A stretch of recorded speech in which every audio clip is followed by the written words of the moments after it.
The stagecoach driver's warning still echoed in Eleanor Price's ears as she stepped onto the dusty main street of Redemption Ridge. Caleb Mercer? Ma'am, that man's killed more times than he's smiled. You sure you want to go through with this? She clutched her mother's journal tighter, her only possession besides the worn contract that bound her to a stranger. It was 1867. She was 23 years old, broke and alone. 3,000 miles from everything she'd ever known. Marry a dangerous man or starve. Those were her choices. Behind her, the stage pulled away, cutting off her last chance to run. Before we begin Eleanor's journey into the unknown, if you're enjoying this story, please hit that like button and leave a comment telling me what city you're watching from. I love seeing how far these stories travel. Now let's step back to where it all began. 3 months earlier, Eleanor Price had stood in the cramped Boston boarding house room that had been her prison for the past year, holding a newspaper advertisement that promised salvation or damnation. She wasn't sure which. Wanted. Respectable woman for marriage. Western rancher seeks companion of good character. Must be willing to work hard and adapt to frontier life. Room, board, and protection guaranteed. Respond to C. Mercer, Redemption Ridge, Colorado Territory. The paper trembled in her hands, though whether from fear or hope she couldn't say. Around her the walls seemed to close in, wallpaper peeling like dead skin, the smell of mildew and desperation thick enough to choke on. This room, barely larger than a closet, had cost her every penny she'd earned working 16-hour days at the textile mill since her mother's death. Margaret Price had died 6 months ago, slowly, painfully, while Eleanor watched helplessly. The medicines cost money they didn't have. The doctor's visits drained what little remained. In the end, her mother had pressed a leather-bound journal into Eleanor's hands, the only thing of value she'd owned, and whispered, "Don't let this city swallow you whole like it did me. Promise me. Find somewhere you can breathe." Eleanor had promised, though she'd had no idea how to keep that promise until now. She read the advertisement again, studying each word like a contract with the devil himself. Protection guaranteed. From what? The question gnawed at her, but desperation made her pen move across paper anyway. Her response had been careful, measured, revealing just enough truth to seem honest without exposing her complete destitution. She mentioned her mother's recent passing, her ability to read and write, her skills with a needle and in a kitchen. She didn't mention the gnawing hunger, the landlady's threats of eviction, or the foreman at the mill whose hands had started lingering too long on her waist. Caleb Mercer's reply arrived 3 weeks later, brief and businesslike. He would pay for her passage west. The marriage would be one of practical partnership rather than romantic love, though he hoped mutual respect might develop. He owned a cattle ranch, lived simply, and expected a woman who could handle the isolation and demands of frontier life. If she agreed to these terms, she should arrive by September. He enclosed money for the journey, more than Eleanor had seen in months. She'd accepted immediately, before fear could override survival instinct. The journey west had been an education in exactly how vast and unforgiving America could be. Eleanor had traveled by train through landscapes that made her feel impossibly small. Endless plains that seemed to swallow the sky, mountains that tore at the clouds, rivers wider than any street she'd known in Boston.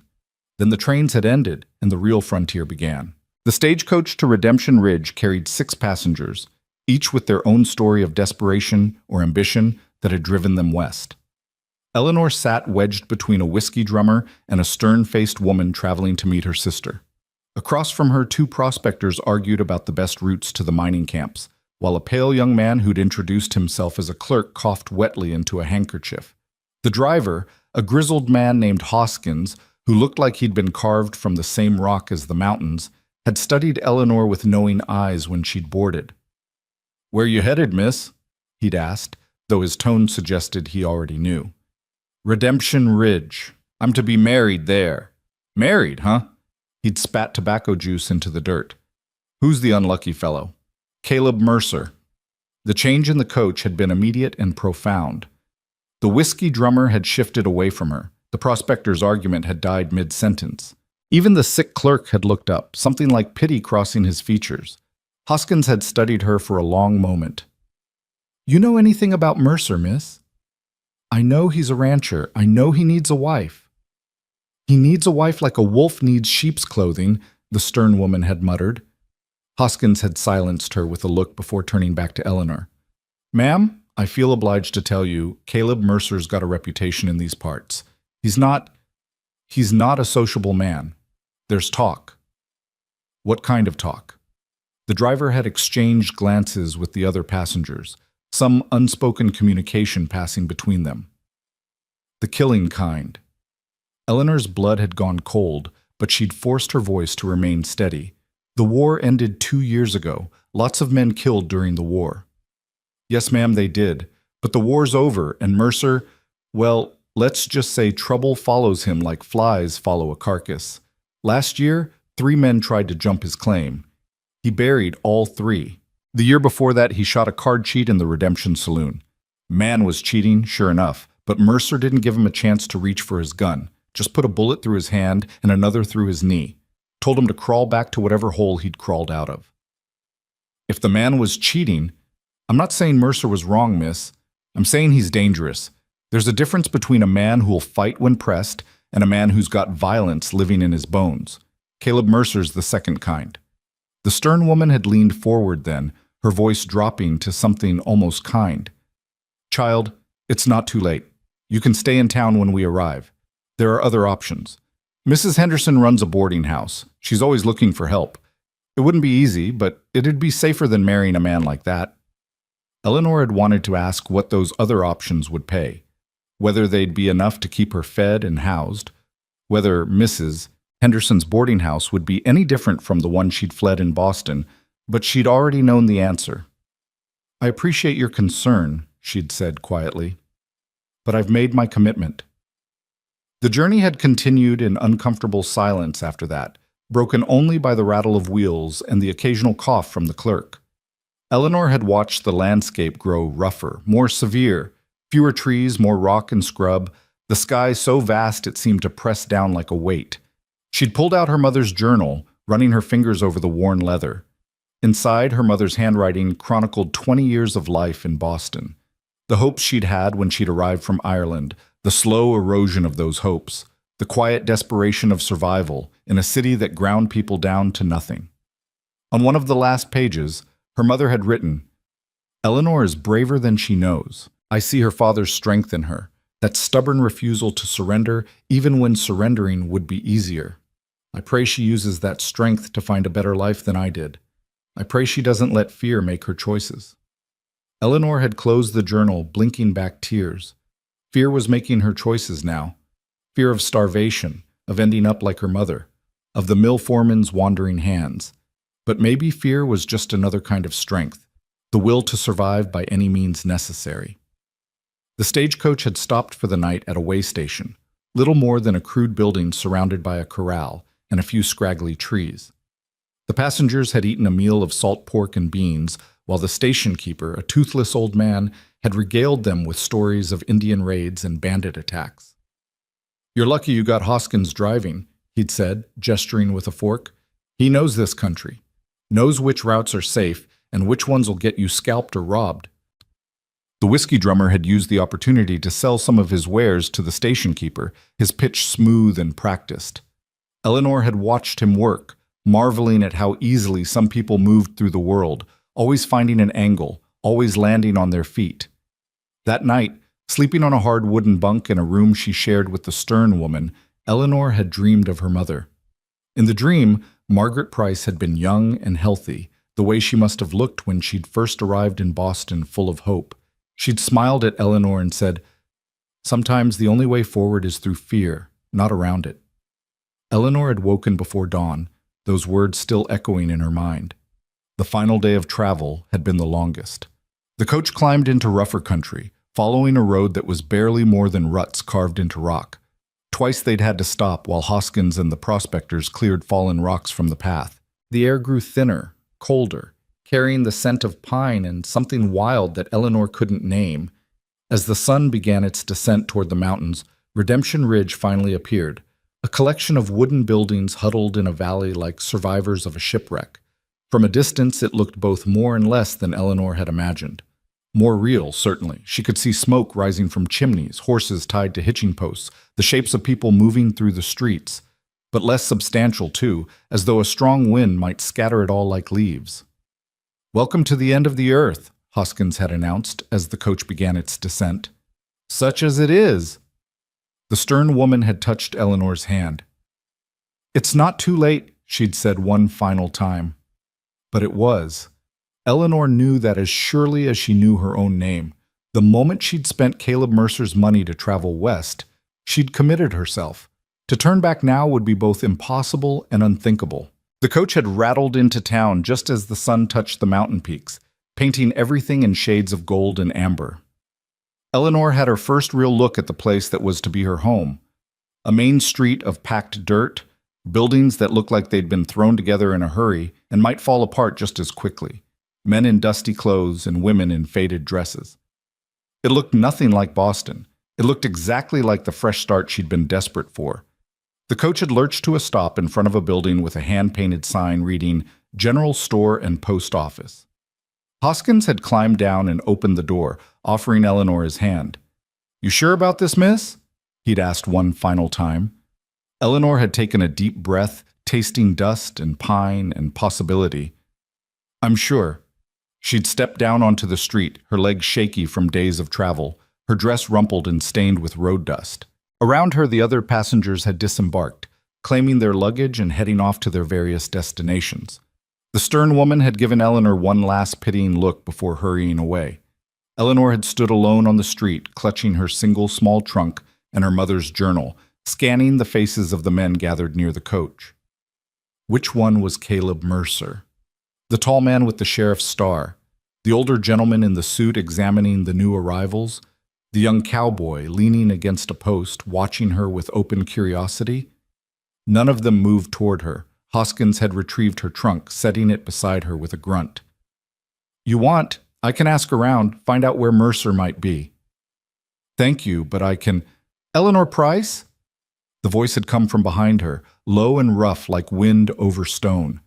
Eleanor had turned, and her breath had caught in her throat. The man standing 10 feet away was nothing like what she'd imagined.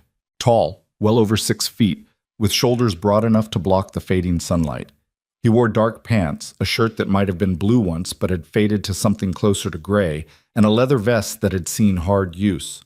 A gun belt sat low on his hips, the holster worn smooth in a way that spoke of frequent use. But it was his face that held her attention.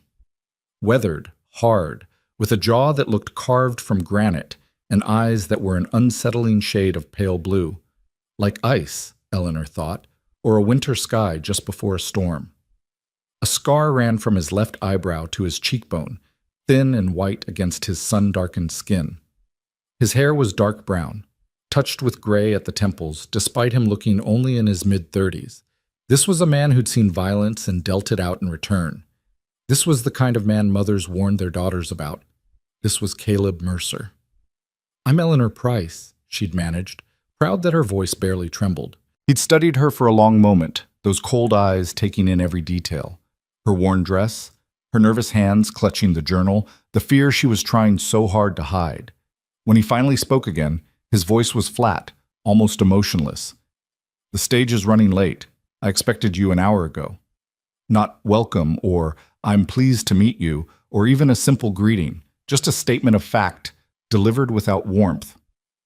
"The road was rough," Eleanor had said. "We had to stop to clear rocks." He'd nodded once, a sharp, economical movement. "We should go. It's an hour's ride to the ranch, and I don't like traveling these roads after dark." He'd reached for her trunk, lifting it with an ease that suggested it weighed nothing, and carried it to a wagon waiting nearby. The horses hitched to it were large, sturdy animals that watched Eleanor with the same wary assessment as their owner. Eleanor had hesitated, her feet refusing to move.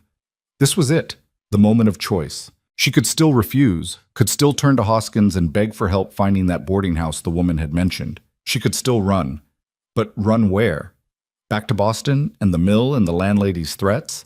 Back to the foreman's wandering hands and the slow starvation of city poverty? No. Forward was the only direction left. She'd walked to the wagon, and Caleb Mercer had offered his hand to help her up. His grip was strong, calloused, impersonal. He might as well have been helping a stranger onto a train. Once she was seated, he'd climbed up beside her, taken the reins, and clicked his tongue at the horses. They'd pulled out of town without another word. The ride to the ranch had been conducted in nearly complete silence. Caleb had focused on the road, little more than a track through increasingly wild country, while Eleanor had tried not to stare at the man who was to be her husband. Husband. The word felt foreign in her mind, connected to a stranger who sat beside her, radiating the kind of self-contained isolation usually found in wild animals. He hadn't looked at her once since they'd left town, hadn't attempted conversation, hadn't done anything to ease the tension that sat between them like a living thing. Finally, desperate to fill the silence with something, Eleanor had spoken.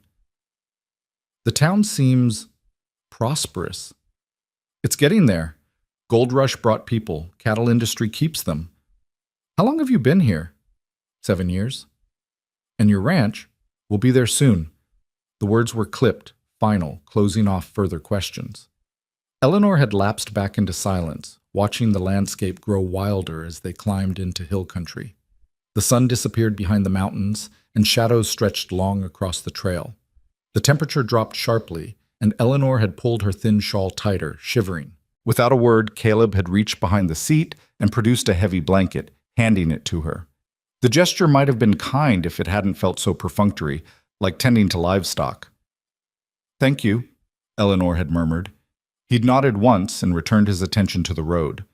As darkness gathered, Eleanor had found herself studying him in sidelong glances, trying to reconcile the man beside her with the warnings she'd received. He was certainly intimidating, that much was clear. Everything about him spoke of a man who'd learned to survive in hard country, who'd shed anything soft or unnecessary until only the essential remained. But dangerous? Violent? She'd wanted to ask him directly, to demand the truth about the stories she'd heard. But the words had stuck in her throat, because part of her was terrified of what he might say. Better to live in uncertain fear than confirmed terror. The ranch, when it finally appeared, had been both a relief and a new source of anxiety. Set in a small valley surrounded by pine-covered hills, it consisted of a main house, a barn, a corral, and several outbuildings. Even in the gathering darkness, Eleanor could see it was a working ranch, practical and well-maintained. Lights glowed in the windows of the main house, warm and welcoming. Caleb had pulled the wagon up to the house and climbed down, then reached up to help Eleanor. His hands had circled her waist, lifting her down easily, and for a moment they'd stood close enough that she could see the fine lines around his eyes, could smell leather and sage, and something else distinctly masculine. Then he'd stepped back, the moment broken. "I'll show you inside," he'd said. "We can talk about the arrangement." The arrangement. Not their marriage, not their future together. The arrangement. Like a business contract, which Eleanor supposed it was. She'd followed him into the house, her heart pounding so hard she was certain he could hear it. The interior was Spartan, but clean. A main room with a stone fireplace, a table, a few chairs. Doors led off to what Eleanor assumed were bedrooms and a kitchen. Everything was functional, built for use rather than beauty. No curtains on the windows, no rugs on the floor, no decoration of any kind. It looked exactly like the home of a man who lived alone and intended to keep it that way. Caleb had gestured to a chair. "Sit. I'll make coffee." He disappeared into the kitchen while Eleanor had perched on the edge of the chair, looking around this place that was supposed to become her home. On the mantel above the fireplace, she'd noticed a single photograph, a woman and a young boy, both smiling. She'd wanted to ask about it, but had bitten back the question. Caleb had returned with 2 tin cups of coffee, strong and black. He'd handed her one and taken a seat across the table, putting distance between them. "We should discuss expectations," he'd said without preamble. "This is a working ranch. I run cattle, grow what crops this land will support, and do contract work for the army when needed. It's not easy living, and I can't promise it'll get easier." "I understand." "I don't think you do, but you will soon enough."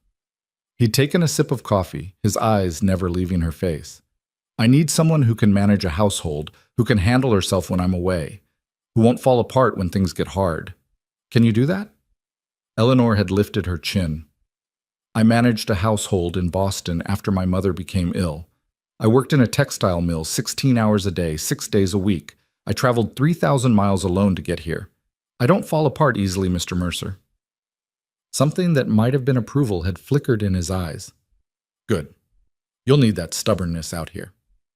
The advertisement said room, board, and protection. I'd like to understand what that means. It means you'll have a place to sleep, food to eat, and my name to shield you from men who might think a woman alone is fair game. This is rough country, Miss Price. A woman without a man's protection is vulnerable in ways you can't imagine. And what do you expect in return? The question had hung in the air between them, heavy with implications neither wanted to voice directly. Caleb had set down his coffee cup carefully. I expect you to manage this household, to handle things when I'm not here, to not ask questions about my past or my business. What I don't expect, he'd paused, choosing words carefully, is a conventional marriage. You'll have your own room, your privacy will be respected. This is a partnership of necessity, not anything else. Eleanor had felt something loosen in her chest, relief mixed with an emotion she couldn't quite name. I see. There's one more thing you need to understand. His voice had hardened, and those ice-blue eyes had fixed on her with an intensity that made her want to look away. You've probably heard stories about me. Some of them are true. I've killed men, Miss Price. I won't apologize for that or explain it. I protect what's mine, and I don't hesitate when threatened. If that frightens you, you should say so now. This was the moment. Eleanor had known she should be terrified, should demand he take her back to town immediately. But she'd looked at this hard, dangerous man and remembered her mother's words. Sometimes the only way forward is through fear, not around it. Does that mean you'll protect me? She'd asked quietly. He'd blinked, clearly not expecting that question. Yes? From anyone who would threaten me or harm me? Yes.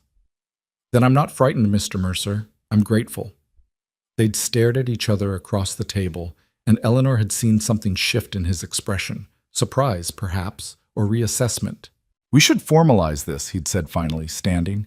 He'd gone to a drawer and pulled out papers. A marriage license that needed signing, a contract he'd drawn up outlining their arrangement in stark legal terms. Eleanor had read it carefully. Everything he'd promised was there: room, board, protection, a stipend of her own to use as she wished. In return, she would manage his household and represent herself as his wife. The document made no mention of marital duties or expectations beyond the practical. She'd signed her name, each letter feeling like sealing her fate. Caleb had signed as well, then produced 2 more documents.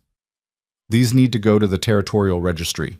Once they're filed, the marriage will be legal. When will that happen? I'll ride to town tomorrow. We'll be officially married by week's end.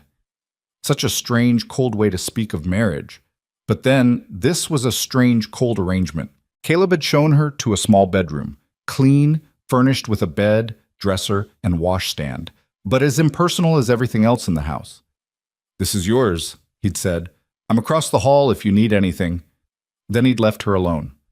Eleanor had sat on the edge of the bed, looking around this room that was now hers, in a house that was now her home, bound to a man who was now her husband in everything but the most intimate sense.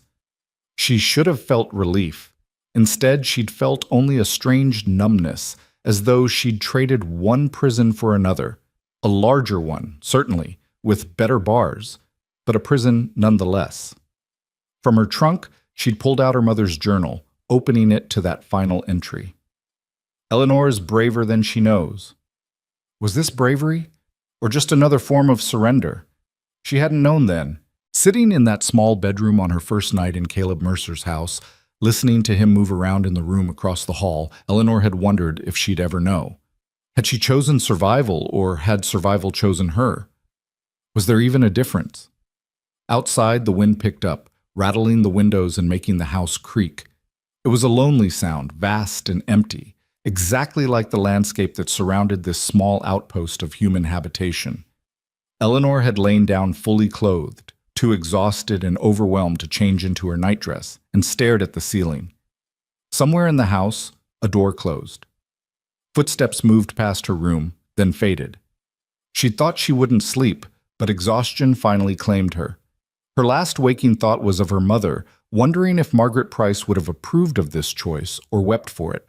The answer, Eleanor suspected, was both. Eleanor woke to the sound of an axe biting into wood. each strike sharp and rhythmic in the pre-dawn stillness. For a disoriented moment, she couldn't remember where she was. Then the events of the previous day crashed over her like cold water. The ranch, Caleb Mercer, the contract she'd signed that bound her to this place, and this stranger. She rose stiffly, her muscles aching from days of travel and a night spent sleeping in her clothes. Through the small window, she could see the first gray light of dawn touching the mountains, painting them in shades of silver and shadow. The chopping continued, steady and relentless. The washstand held a pitcher of clean water. Caleb must have filled it while she slept. Eleanor washed quickly, the cold water shocking her fully awake, then changed into her only other dress, a simple gray cotton that had seen better days. She braided her dark hair, pinned it up, and studied herself in the small mirror above the dresser. She looked pale, frightened, young, 23 years old and already feeling ancient, worn down by loss and desperation. Her mother's green eyes stared back at her from her own face, and Eleanor wondered again if Margaret Price would have approved of this choice. The house was quiet when she emerged from her room. Through the front window she could see Caleb in the yard, splitting logs with methodical precision. He'd removed his shirt despite the morning chill, and Eleanor found herself transfixed by the play of muscles across his back and shoulders, the way his body moved with the kind of efficient grace that came from years of hard labor. Scars crisscrossed his skin, some thin and white, others darker, puckered, telling stories of violence survived. He was, she realized with a start, a beautiful man in the way wild things were beautiful, dangerous and compelling and utterly untamed. As though sensing her gaze, Caleb turned. Their eyes met through the window, and Eleanor felt heat rise to her cheeks at being caught watching him. He studied her for a moment, his expression unreadable, then drove the axe into the chopping block and reached for his shirt. By the time he entered the house, Eleanor had retreated to the kitchen, desperate for something to occupy her hands and mind. The room was as Spartan as the rest of the house, a wood stove, a few shelves holding basic supplies, a table scarred from use. She found coffee and set about making a pot, grateful for the familiar task. Caleb appeared in the doorway, now fully dressed, his hair damp as though he'd dunked his head in the water trough. "You didn't need to do that." "I don't mind. I'm accustomed to rising early." Eleanor kept her voice steady, professional, as though this were a normal household arrangement and not the strangest situation she'd ever found herself in.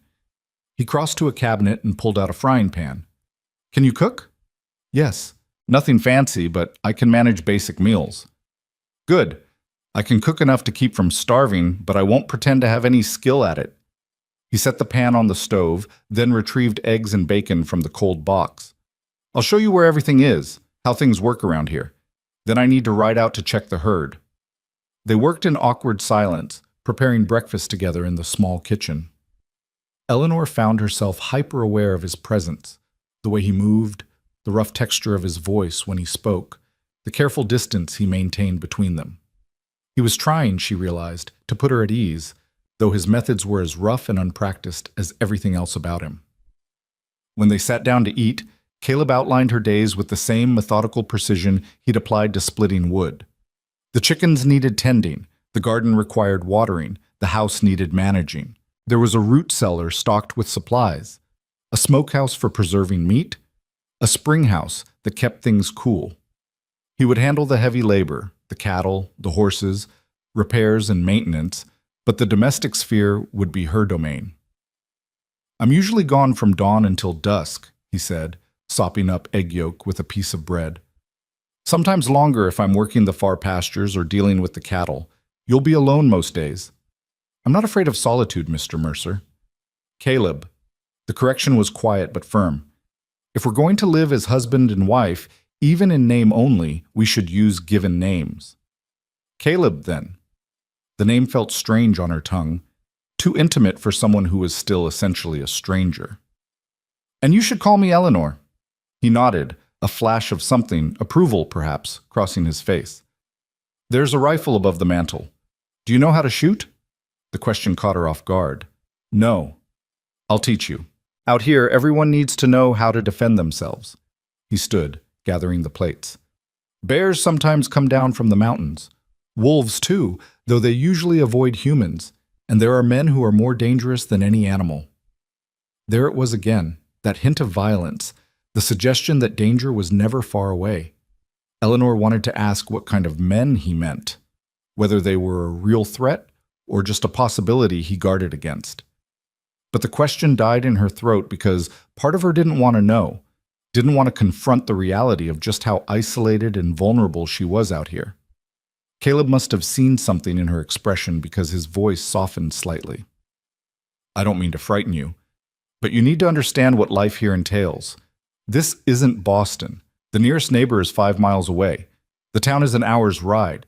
If something happens, you'll need to rely on yourself first. I understand. Do you? He studied her with those unsettling pale eyes. You're a long way from everything you've known, Eleanor. This land doesn't forgive mistakes or weakness. I need to know you can handle that. Eleanor met his gaze steadily, drawing on reserves of strength she wasn't sure she possessed. I watched my mother die by inches because we couldn't afford medicine. I worked in a mill where women lost fingers in the machinery and were fired for bleeding on the fabric. I traveled across a continent alone with nothing but hope and desperation. I can handle whatever this land requires, Caleb. I don't have any other choice. Something shifted in his expression, a crack in that impassive facade, a glimpse of the man beneath the armor. No, he said quietly. I don't suppose you do. He showed her around the property after breakfast, walking her through the practical realities of ranch life. The chickens were easy enough. Collect eggs, scatter feed, keep the coop clean. The garden was more challenging, struggling in the harsh mountain soil, requiring constant attention to coax anything edible from the earth. The barn housed 2 horses, a massive bay gelding named Ranger that Caleb rode, and a smaller mare named Sable that he said Eleanor could learn to handle if she wished. She's gentle, Caleb said, running a hand down the mare's neck. Good-natured. She won't give you trouble. Eleanor approached cautiously, extending her hand for the horse to sniff. Sable's breath was warm against her palm, her large eyes curious but calm. I've never ridden. I'll teach you that too. It's necessary out here. You need to be able to get to town if there's an emergency, and I'm not available. The thought of emergencies, of being alone and in danger with only her own wits to rely on, sent a chill down Eleanor's spine.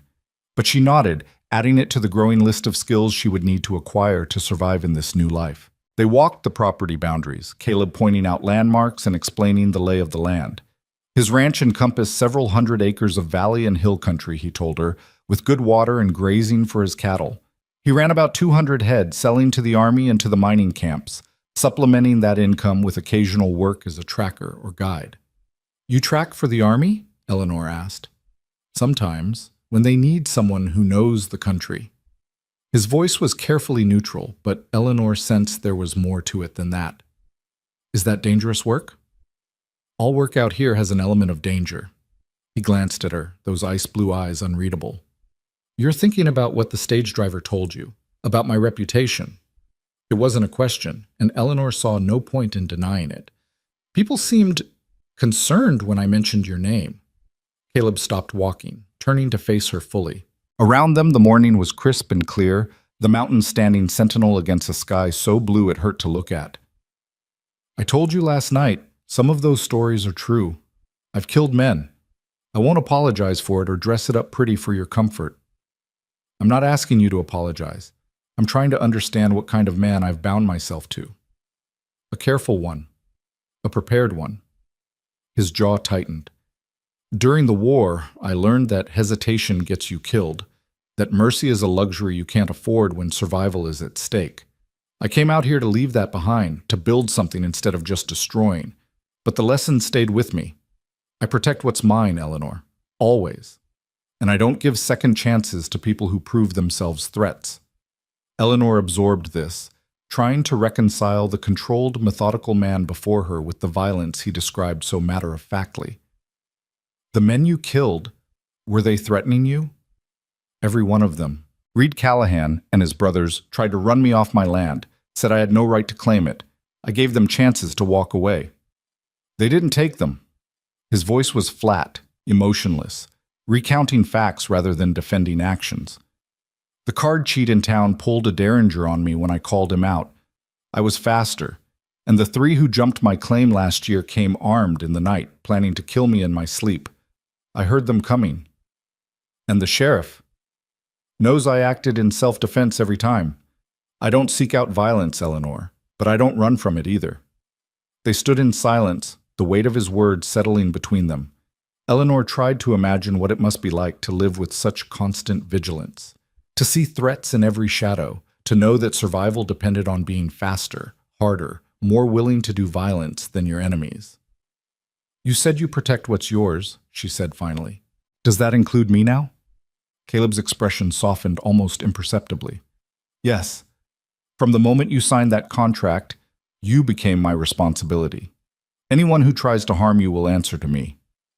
There was a promise in those words, dark and absolute. Eleanor should have been frightened by it, by the casual certainty with which he spoke of violence. Instead, she felt something unexpected, safety perhaps, or the beginning of it. For the first time in longer than she could remember, someone was standing between her and the world's dangers.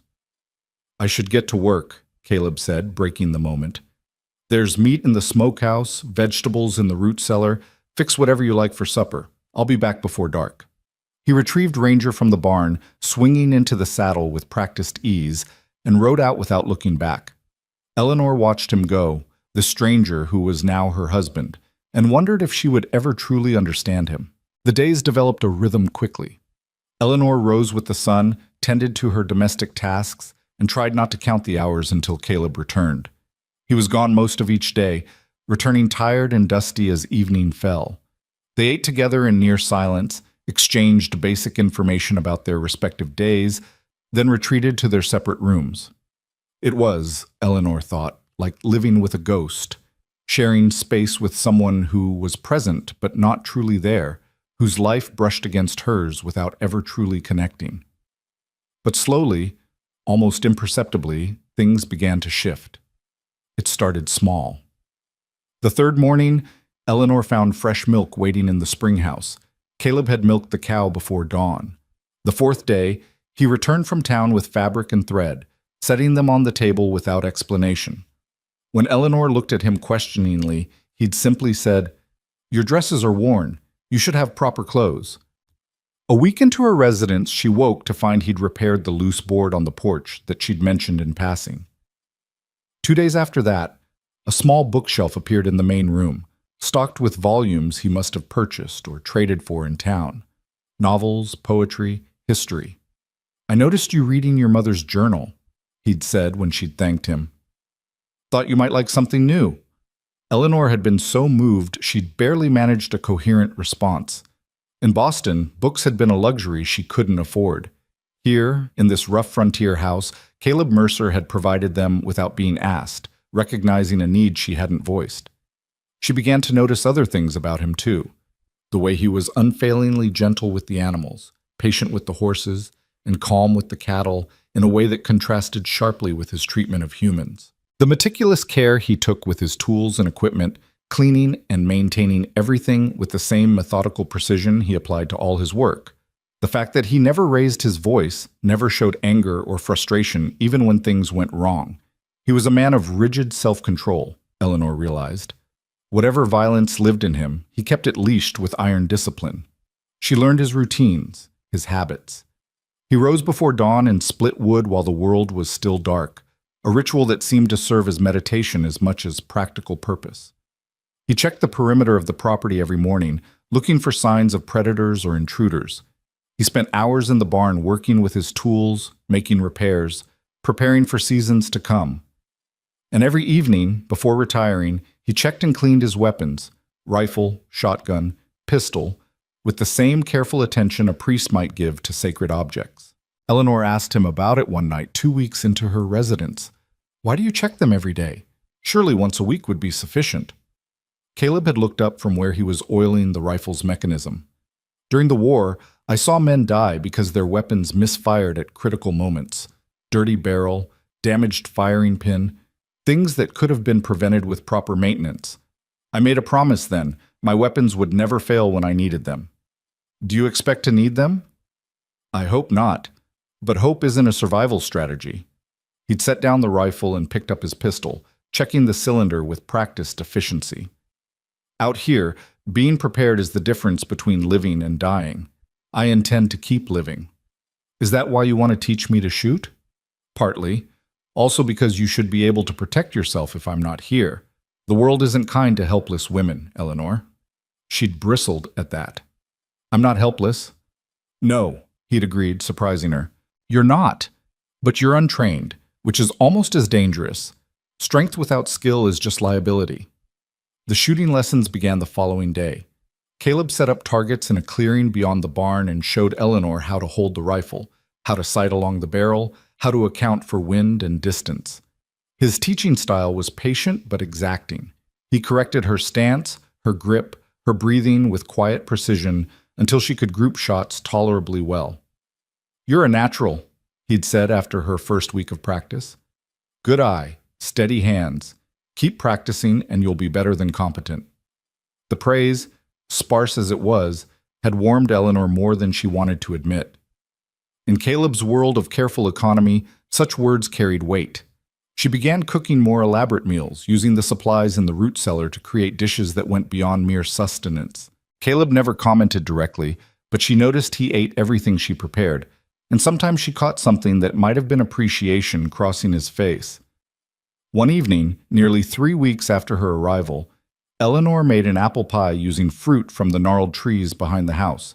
When she set it on the table, Caleb stared at it for a long moment. Something wrong?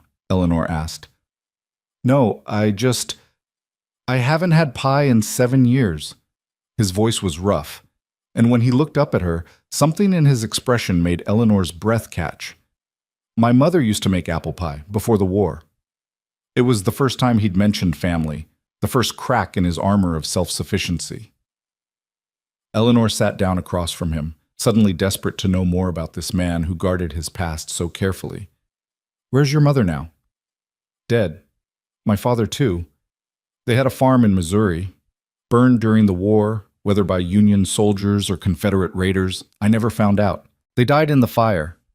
He cut into the pie, his movements precise despite the emotion Eleanor could hear beneath his words. I was away fighting, came home to ashes. I'm so sorry. It was a long time ago. I learned to carry it. He took a bite of pie, and Eleanor saw his throat work as he swallowed. This is good. Better than I remember. They ate in silence, but it felt different now. Less isolating, more companionable. Eleanor ventured another question, emboldened by this glimpse of the man beneath the armor. The photograph on the mantel, is that your family? Caleb's fork stilled. For a moment, Eleanor thought she'd overstepped, that he would shut down again. But then he spoke, his voice barely above a whisper. My sister, Mary, and her son, Daniel. They lived in Kansas. Cholera took them both 4 years ago. The grief in those simple words was staggering. Eleanor thought of her own mother, of the pain of that loss, and recognized it reflected in Caleb's carefully controlled expression. Everyone I've loved is dead, he continued, setting down his fork. Parents, sister, nephew, friends from the war. That's why I live the way I do, Eleanor. Not because I'm cold or unfeeling, but because caring hurts too much when everything gets taken away. Eleanor's heart ached for him, for the losses he'd endured, for the walls he'd built to protect himself from further pain. Is that why you wanted a practical marriage? To avoid caring? Partly. He met her eyes and she saw raw honesty there. I thought I could have companionship without risking attachment. Someone to share the work and the silence, but nothing deeper. Nothing that could hurt when it was inevitably lost. Life doesn't work that way, though, does it? A ghost of a smile touched his mouth. No, I'm beginning to realize it doesn't. Something shifted between them in that moment, a recognition of shared vulnerability. They were both survivors, both carrying losses that had shaped them into careful, guarded people, both trying to build something new from the ruins of what they'd lost. The conversation moved to safer topics after that, but the intimacy of those shared confidences lingered.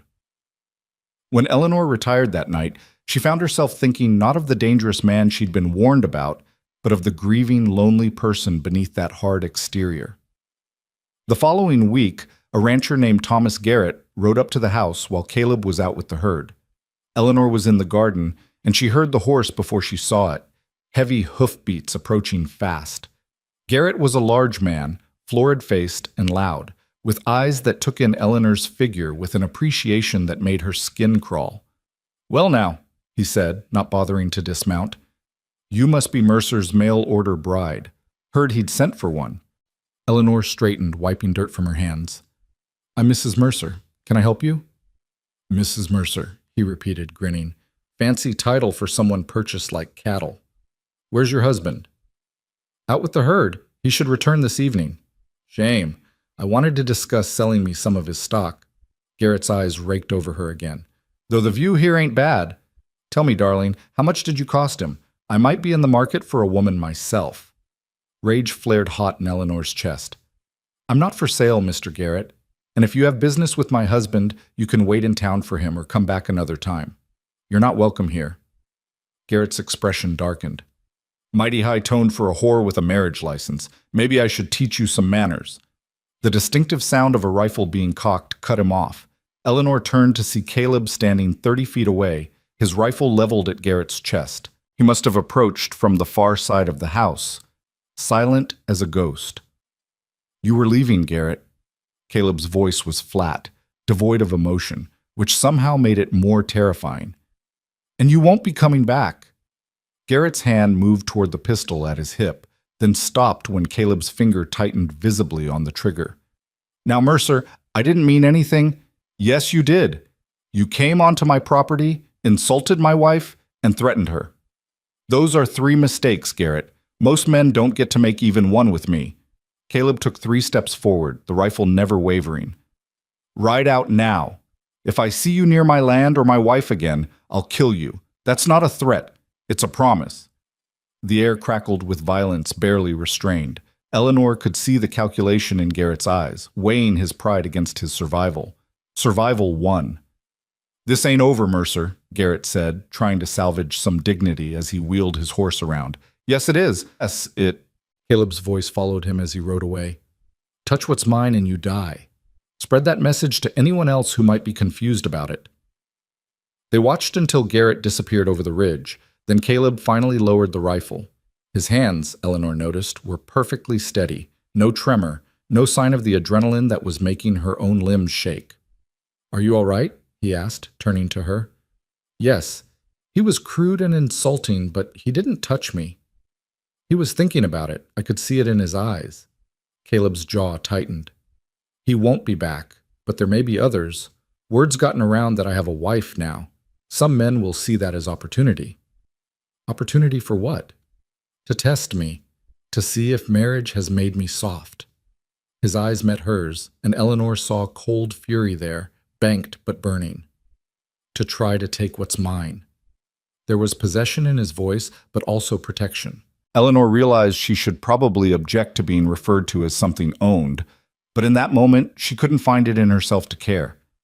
She'd seen the alternative, men like Garrett who saw her as prey, and she knew which she preferred. "You called me your wife," she said quietly. "Not your housekeeper or your employee. Your wife." Caleb's expression shifted, something vulnerable flickering across his features. "You are my wife, Eleanor, in name and in law and apparently in fact. Anyone who forgets that will answer to me." That night, after a dinner where they were both too aware of what had happened, Caleb brought his rifle to the table and began his nightly cleaning ritual. Eleanor watched him work, the methodical precision with which he cared for the weapon that had defended her. "Thank you," she said finally, "for this afternoon. You don't need to thank me for protecting you. That's my responsibility." "It's more than that, though, isn't it?" Eleanor met his eyes. "You could have just ordered him off your land. Instead, you defended my honor." Caleb's hand stilled on the rifle. "He insulted you, threatened you. No man does that to my wife." "Even a wife you married out of practicality?" The question hung between them, heavy with implications. Caleb set down the cleaning cloth, his full attention on her now. "Eleanor, I won't lie to you. I married you because I needed someone to manage this household, because I was tired of being alone, Because I thought a practical arrangement would protect me from caring too much. He paused, choosing his words carefully. But somewhere in the past month, you've become more than just a convenient solution. You've become important. Eleanor's heart hammered in her chest. Important how? I'm not good with words. I don't know how to say what I feel. But I know that when Garrett looked at you with disrespect, something in me went cold and furious. I know that I listened for your footsteps in the morning, that your laugh, the few times I've heard it, is the best sound in this house. I know that the thought of anyone harming you makes me want to burn the world down.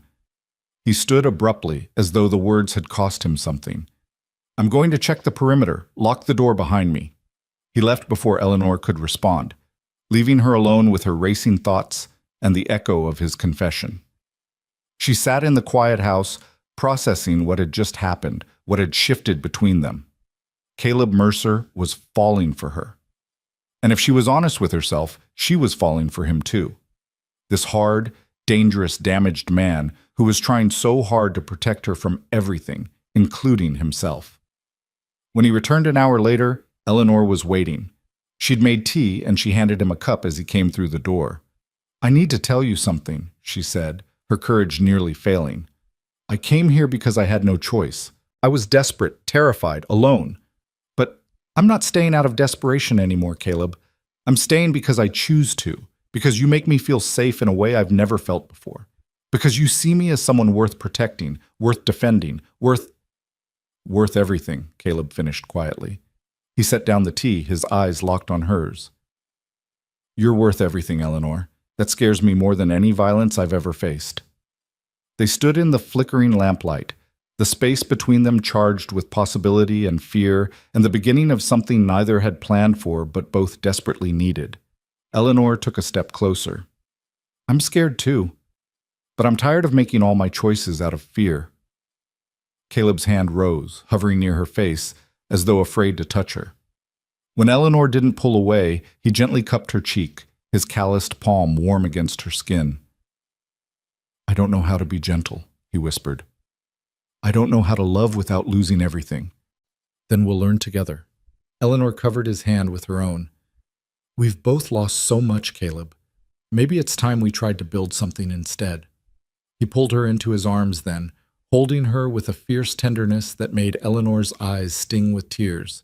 She could feel his heart pounding against her cheek, could feel the tremor in his hands that betrayed how much this moment meant to him. I'll protect you, he murmured into her hair.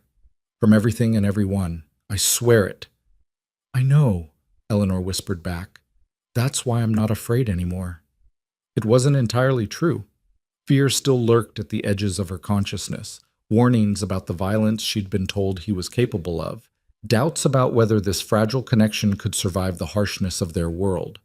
But in Caleb's arms, those fears seemed manageable, overshadowed by the fierce certainty that she was exactly where she was meant to be.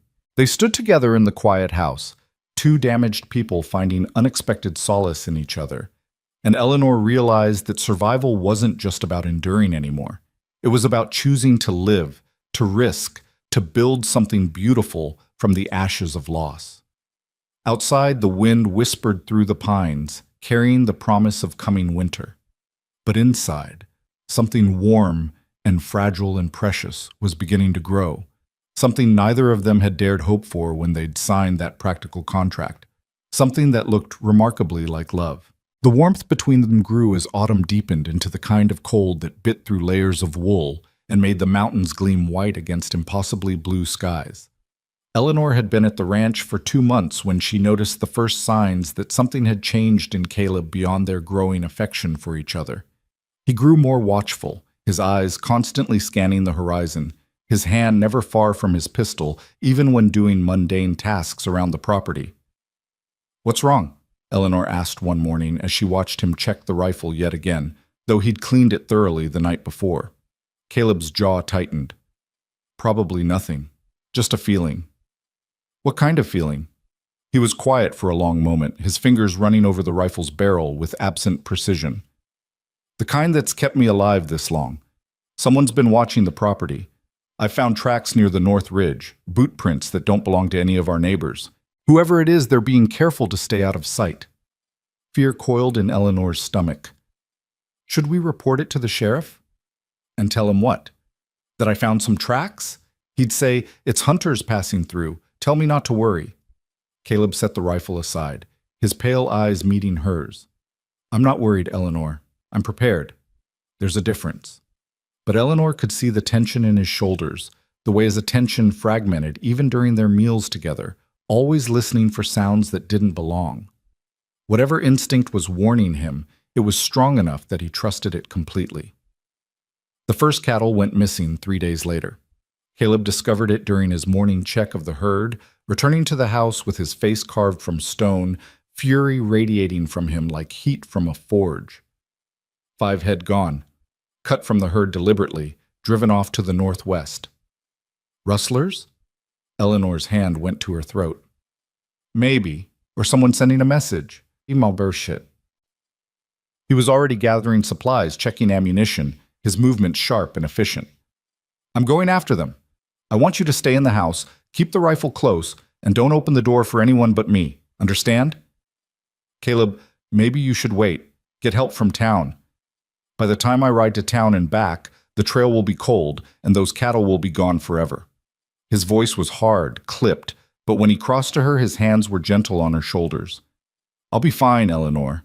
This isn't my first time tracking thieves, but I need to know you're safe here." She wanted to argue, to beg him not to go, but she saw the determination in his eyes and knew it would be useless. This was who he was, a man who protected what was his, who didn't wait for authority to solve his problems, who handled threats directly and decisively. "Promise me you'll be careful," she whispered. "Always am." He kissed her forehead, a gesture that had become familiar over the past weeks, then grabbed his rifle and headed for the barn.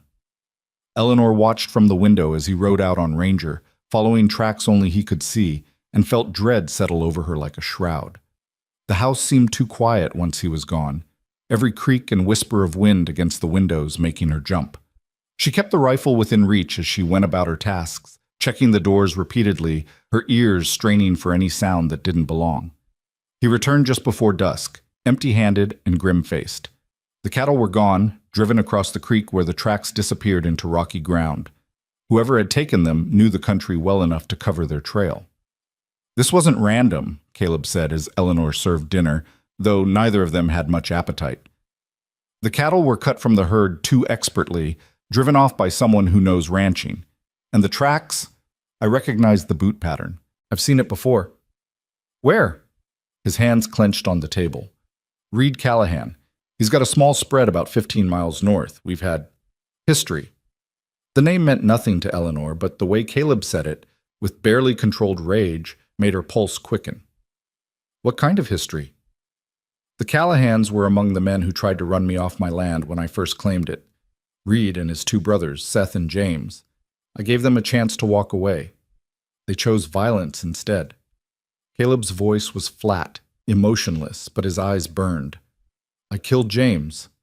Seth took a bullet to the shoulder and hasn't been able to use his right arm properly since. Reed was the smart one. He saw how it was going and dragged Seth away before I could finish it." Eleanor's blood ran cold. "And you think he's come back for revenge?" "I think he's testing me, seeing if marriage has made me soft, if having you here has given him leverage." Caleb's gaze found hers, and she saw fear there beneath the anger. Not for himself, but for her. "I should have told you about this before. Should have warned you that my past might come calling." "What will you do?" "What I should have done 6 years ago. I'll ride to his place tomorrow, give him one chance to return my cattle and leave me alone. If he refuses—" Caleb didn't finish the sentence, but he didn't need to. The promise of violence hung heavy in the air between them. Eleanor reached across the table, covering his clenched fist with her hand. "Don't go alone. Please, take someone from town with you. The sheriff, maybe. The sheriff won't get involved in what he sees as a property dispute between ranchers, and I won't risk anyone else's life on my problems." His hand turned, fingers lacing with hers. "This is between me and Callahan. It has been for years." "Then I'm coming with you." "Absolutely not." The refusal was immediate and absolute. "You stay here where it's safe." "Safe?" Eleanor's voice rose despite her attempt to stay calm. You just said Callahan might be using me as leverage. How am I safer here alone than with you? Caleb opened his mouth to argue, then closed it, his jaw working. She could see him thinking, calculating risks, weighing options with that methodical mind that had kept him alive through war and frontier violence. If you come, he said finally, you do exactly as I say, when I say it. No arguments, no hesitation. Can you promise me that? Eleanor nodded, though fear made her throat tight. I promise. They left at first light, riding together for the first time since Eleanor's arrival. Caleb had spent the previous evening teaching her the basics of managing Sable, and though Eleanor was far from an accomplished rider, she managed well enough to keep pace. The mare was as gentle as Caleb had promised, responding to Eleanor's uncertain commands with patient tolerance. The ride to Callahan's property took them through increasingly rough country, following trails that wound between pine-covered ridges and across meadows already brown with the approach of winter. Caleb rode with his rifle across his saddle, his attention constantly scanning their surroundings, and Eleanor found herself doing the same, jumping at every bird that burst from cover, every branch that cracked in the wind. They crested a final ridge and looked down into a small valley where a ramshackle collection of buildings huddled against the hillside. Smoke rose from the chimney of the main house, and Eleanor could see cattle in a corral, more than seemed reasonable for such a small operation. There, Caleb said quietly, pointing. See those 5 in the near corner? Those are mine. I can tell by the brands even from here. What do we do?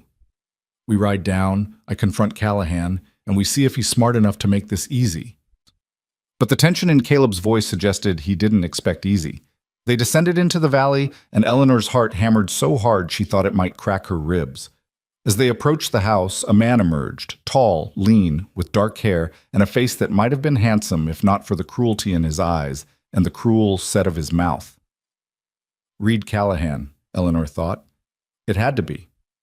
Well, well, Callahan drawled, his gaze moving from Caleb to Eleanor and back again. Caleb Mercer. Heard you'd taken yourself a wife. Pretty little thing, ain't she? Though I gotta wonder what kind of woman would marry a killer. Caleb dismounted with deliberate slowness, every movement controlled. You've got 5 head of my cattle in your corral, Callahan. I'm giving you 1 chance to return them peacefully. Your cattle? Callahan's laugh was sharp, mocking. Now that's interesting, seeing as how I found these wandering on open range. Finders keepers, as they say. They're branded with my mark. You stole them, and we both know it. Caleb's hand rested on his pistol, not quite drawing, but making the threat clear. Return them now, and we'll call it settled. Refuse, and this ends badly for you. Callahan's eyes narrowed, and Eleanor saw calculation there, saw him weighing his chances against Caleb's reputation. Behind him, the door to the house opened and another man emerged, older, with a withered right arm hanging useless at his side. Seth, Eleanor realized. The brother Caleb had shot. You got some nerve coming here making threats, Mercer, Seth said, his voice rough with old pain and current hatred. Especially bringing your woman along. That's just careless. Everything happened very fast after that. Seth's good hand moved toward the rifle leaning against the doorframe. Caleb's pistol cleared its holster in a blur of motion, and suddenly Eleanor was staring at a scene that could turn into bloodshed in the space of a heartbeat. Don't, Caleb said, his voice deadly calm. Touch that rifle and I'll put a bullet through your head before your fingers close on it. I've already crippled you once, Seth. Don't make me finish the job. Seth froze, his hand inches from the rifle, murder in his eyes. Reed Callahan held up his hands in a gesture of peace that fooled no one. Now, let's all stay calm here. No need for anyone to get shot today. You want your cattle back, Mercer? Fine. Consider it a gift to celebrate your marriage. Seth, help drive those 5 head out of the corral. Reed, you can't just... Seth started. Do it. Reed's voice hardened. We'll settle this another way. Another time. The words sent ice down Eleanor's spine. This wasn't over. Callahan was simply choosing not to fight today, biding his time, planning something worse. Seth shambled toward the corral, shooting venomous looks at Caleb, while Reed kept talking, his voice smooth and dangerous. You know, Mercer, I gotta admire your stones, bringing your pretty wife out here. Shows you trust her to handle herself in rough company. Or maybe you're just using her as bait, seeing if I'll take a swing at you. Eleanor, stay on the horse, Caleb said quietly, his pistol still trained on Reed. Don't dismount. Don't speak. Just watch Seth with the cattle. Eleanor nodded, her hands tight on Sable's reins. She could feel the violence crackling in the air, thick as summer lightning, ready to break at any moment. Seth drove the 5 cattle out of the corral and toward them, his movements awkward and angry. As they passed, Caleb verified each brand, his attention never wavering from Reed. Satisfied? Reed asked.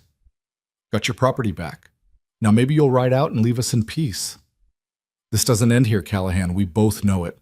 Caleb's voice was soft, almost gentle, which somehow made it more terrifying. Whatever you're planning, whatever revenge you think you're owed, I'm telling you now, leave it alone. Take what's left of your pride and move on. Or what? You'll kill me like you killed James? Reed's mask of civility cracked, showing the hatred beneath. You took my brother from me, Mercer. You crippled Seth. You think I'm just going to forget that? Your brother drew on me first. Seth came at me armed and violent. I defended myself and my claim. Any man would have done the same. Caleb's finger tightened on the trigger. But I'm not here to relitigate the past. I'm here to make sure you understand the present. You leave me and mine alone, or the next time we meet, I won't give you a chance to surrender. For a long moment, the two men stared at each other, and Eleanor could see the years of bad blood between them, the violence that had shaped their relationship, the certainty on both sides that this feud would only end when one of them was dead. Finally, Reed smiled, a cold, cruel expression that made Eleanor's skin crawl. You know what I think, Mercer? I think that pretty wife of yours is your weakness now. I think you're not quite as willing to burn the world down when you've got something soft and breakable to protect. Caleb's gun hand never wavered, but Eleanor saw the muscle jump in his jaw. You threaten her, and I'll hunt you through hell itself, Callahan. There won't be a hole deep enough for you to hide in. Wasn't a threat, just an observation. Reed's eyes slid to Eleanor, cold and assessing. Ma'am, you might want to think about whether you've hitched yourself to the right man.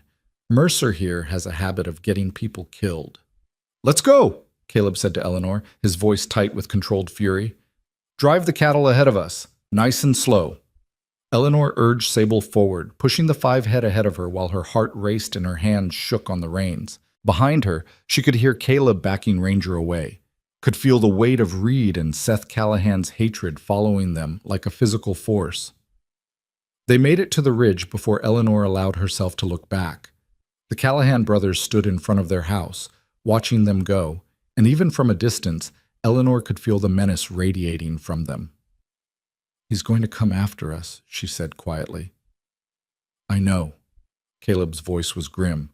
Reed's been planning revenge for 6 years. Today just gave him more reason to follow through. The ride home was tense and silent, both of them watching their back trail, both expecting violence to erupt at any moment. By the time they reached the ranch, Eleanor's nerves were frayed to breaking, and she practically fell from Sable's saddle, her legs trembling. Caleb caught her, steadying her with hands that were surprisingly gentle, given the violence that had just been narrowly avoided. You did well, he said. Stayed calm, followed orders, didn't panic. I'm proud of you. The praise warmed her, but it couldn't quite dispel the cold knot of fear in her stomach. What happens now? Now we prepare. I reinforce the doors and windows, we keep weapons close, and we stay alert. He helped her toward the house, his eyes still scanning the horizon. Callahan will come eventually, men like him always do, but he'll choose his moment carefully, wait until he thinks he has an advantage. The days that followed were marked by a tension that never quite broke. Caleb worked around the property with renewed urgency, strengthening defenses, checking sightlines, making sure they had escape routes if needed.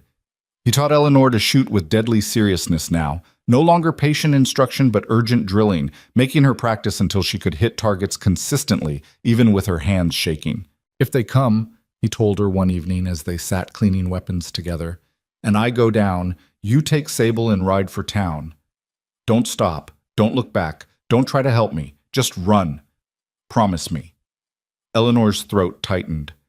Caleb, promise me, Eleanor. His hands covered hers, his eyes fierce. I can face anything as long as I know you'll survive. But if you stay and something happens to you because of me, because of my past. He couldn't finish the sentence, but she saw the fear in his face, the terror that his violence had finally found a target he couldn't bear to lose. I promise, she whispered, though the thought of leaving him to die made her feel sick. That night, lying in her bed across the hall from Caleb's room, Eleanor couldn't sleep. Every sound seemed amplified, the wind, the settling of the house, the distant cry of a wolf. She thought about the life she'd fled in Boston, about the desperation that had driven her west, about the strange, fierce man who'd become the center of her world. She thought about Reed Callahan's cold eyes and his promise of revenge, and she thought about the tiny, terrifying secret she'd been carrying for the past 2 weeks, the one she hadn't yet found the courage to tell Caleb. She was pregnant. The realization had come slowly, missed monthly courses, morning queasiness, a tenderness in her breasts.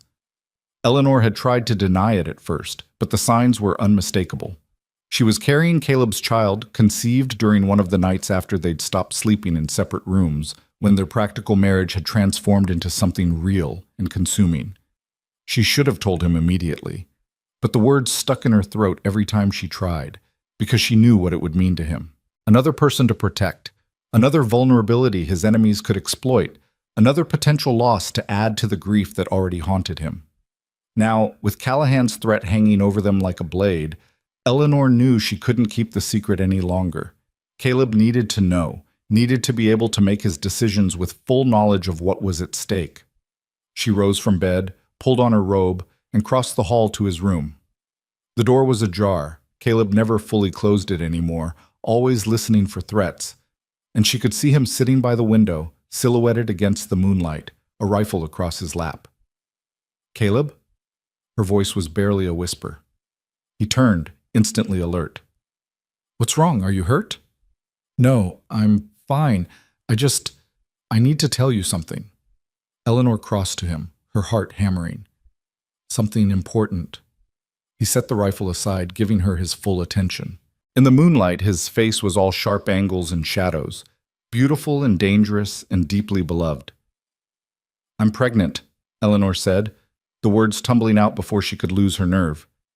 "About 2 months, I think. I've been trying to find the right time to tell you, but with everything happening with Callahan, I'm sorry I waited." Caleb went absolutely still, so motionless he might have been carved from stone. For a long, terrible moment, he said nothing, and Eleanor's heart sank. Then he stood, crossed to her in 2 strides, and pulled her into his arms with a fierceness that took her breath away. "A baby," he whispered against her hair, his voice rough with emotion. "We're going to have a baby. You're not angry that I didn't tell you sooner?" "Angry?"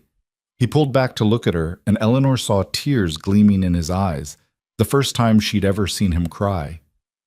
"Eleanor, you've just given me something I never thought I'd have again. Hope for a future, a family, something to build instead of just protect." His hands cupped her face, thumbs brushing away tears she hadn't realized she was shedding. "I'm terrified, yes. But angry? Never." They held each other in the moonlit room, and Eleanor felt something shift inside her. Not just the tiny life growing in her womb, but her own heart, expanding to encompass this man and the fierce, protective love he offered. "We need to end this thing with Callahan," Caleb said finally, his voice hardening with resolve. "Before the baby comes. Before you're more vulnerable. I won't have you and our child living under threat. What will you do?" "Whatever it takes." The promise in those words was dark and absolute. "I'll give him one more chance to walk away. If he refuses, I'll end him. I won't let anyone threaten my family, Eleanor. Not ever again." The attack came 2 weeks later on a night when the moon was dark and clouds obscured the stars. Eleanor woke to Caleb's hand over her mouth, his voice urgent in her ear. "Don't scream. Get dressed, quickly and quietly. They're here." Terror flooded through her, but she forced herself to move, pulling on her dress with shaking hands while Caleb gathered weapons. Through the window, she could see nothing but darkness, could hear nothing unusual, but she trusted his instincts completely. "How many?" she whispered. At least 3, maybe more. They're surrounding the house. Caleb pressed a pistol into her hand, his face grim. Remember what I taught you. If someone comes through that door who isn't me, you shoot them. Don't hesitate. Don't warn them. Just shoot. A crash from downstairs made them both freeze. Glass shattering, the sound of the front door being kicked in, boot steps heavy on the wooden floor. "Eleanor Mercer!" Reed Callahan's voice echoed through the house, slurred and angry. Come out wherever you are. Time to settle accounts." Caleb's hand found hers in the darkness, squeezing once. "Stay here. Lock the door behind me. Whatever you hear, don't come out." Caleb, no! But he was already moving, rifle in hand, heading for the stairs with the kind of deadly purpose that made him more predator than man. Eleanor heard the door lock click, heard his footsteps descending, heard Reed Callahan's mocking laughter cut short by Caleb's voice, cold and hard. "You made a mistake coming here, Reed." The gunshot that followed was deafening, then another, then more in rapid succession. Eleanor pressed herself against the wall, the pistol clutched in her trembling hands, listening to violence erupt below her. Shouts, curses, the crash of furniture breaking, the wet thud of fists hitting flesh. She wanted to run down, to help Caleb, but his orders kept her frozen. "Stay here. Lock the door. Don't come out." More gunshots, closer now, someone screaming in pain. The house shook as bodies slammed against walls. Then silence, sudden and complete. Eleanor's breath came in ragged gasps as she waited, praying, pleading with every force she could think of that Caleb was still alive down there. The seconds stretched into minutes, each one an eternity. Footsteps on the stairs, heavy and slow. Eleanor raised the pistol, her hands shaking so badly she could barely aim. The footsteps reached the landing, paused outside her door. "Eleanor?" Caleb's voice, rough and pained. "It's me. Open the door." She fumbled with the lock, wrenched the door open, and gasped. Caleb stood there, covered in blood, his shirt torn, a gash across his forehead, his knuckles split and raw. But he was standing, alive, and that was all that mattered. "Are you hurt?" Eleanor reached for him, trying to assess the damage. "Not my blood, mostly." He swayed, catching himself against the doorframe. Callahan brought 4 men. 2 are dead. 2 ran when they saw how it was going. Reed himself. Caleb's expression hardened. "He's downstairs, still breathing, but he won't be causing problems anymore." Eleanor followed him down the stairs, her stomach churning at the carnage. 2 bodies lay sprawled in the main room, one near the broken door, another by the overturned table. Blood spattered the walls, darkened the floor, made the air thick with the copper stench of violence. Reed Callahan lay propped against the wall, clutching his side where blood seeped between his fingers. His face was a mask of pain and hatred, his breath coming in wet, labored gasps. Caleb stood over him, rifle pointed at his head. "You should have walked away, Reed. I gave you chances. Now look what your revenge cost you." "Go to hell, Mercer," Reed wheezed. Should have killed you when I had the chance." "Yes," Caleb agreed quietly. "You should have, but you thought you were clever, thought you'd hurt me through my wife. That was your fatal mistake." His finger tightened on the trigger. "Any last words?" Eleanor's hand closed on Caleb's arm. "Don't." He looked at her, surprise flickering across his blood-streaked face. "Eleanor, this man tried to kill us. Tried to kill you and our child." "I know, but if you kill him now, like this, it's murder. Not self-defense, not protection, just revenge." Her voice steadied as she spoke, drawing on strength she hadn't known she possessed. "You're better than that, Caleb. We're better than that." For a long moment, Caleb stared at her, and Eleanor could see the war raging behind his eyes, the ingrained instinct to eliminate threats permanently warring with the man he was trying to become, the father he wanted to be. Finally, slowly, he lowered the rifle. "You're right," he said, his voice rough. "I'll ride for the sheriff. Let the law handle this." He looked down at Reed. "But understand this, Callahan. If you ever come near my family again, law or no law, I will end you. That's not a threat. It's a promise." Reed's laugh was more of a cough, blood flecking his lips. "Big talk. From a man who lets his woman make his decisions. Caleb's boot connected with Reed's wounded side, drawing a scream. "My woman," he said coldly, "just saved your worthless life. I'd show some gratitude if I were you." He turned to Eleanor, his expression softening. "Can you watch him while I ride for the sheriff? Keep the rifle on him. If he moves, shoot him in the leg." Eleanor nodded, taking the rifle with hands that had finally stopped shaking. "I can do that." Caleb kissed her forehead, gentle despite the violence he'd just committed, despite the blood that stained them both. "I'll be back as soon as I can. Lock the door behind me." He rode out into the darkness, and Eleanor stood watch over Reed Callahan and the bodies of his men, over the wreckage of their home and the blood that stained everything, and understood with terrible clarity that this was what love meant in this harsh place. Violence and protection intertwined, survival measured in bullets and choices, family forged in fire and defended with absolute ferocity. Outside, the first light of dawn began to touch the sky, and Eleanor placed her free hand over her belly, over the child growing there, and silently promised that their baby would grow up knowing both sides of its father, the dangerous man who would kill to protect them, and the gentle one who had chosen mercy when vengeance would have been easier. Both men were real, both were necessary, and Eleanor loved them equally. The sheriff arrived with Caleb just as full daylight broke over the mountains, bringing with him a deputy and the town doctor. Sheriff Tom Hendricks was a grizzled man in his 50s who'd seen enough frontier violence to be unfazed by the carnage in Caleb's house, but his eyes softened with concern when he saw Eleanor standing there with the rifle, her dress stained with blood that wasn't hers, her face pale but resolute. "Mrs. Mercer," he said gently, "you can put the weapon down now. We've got this handled."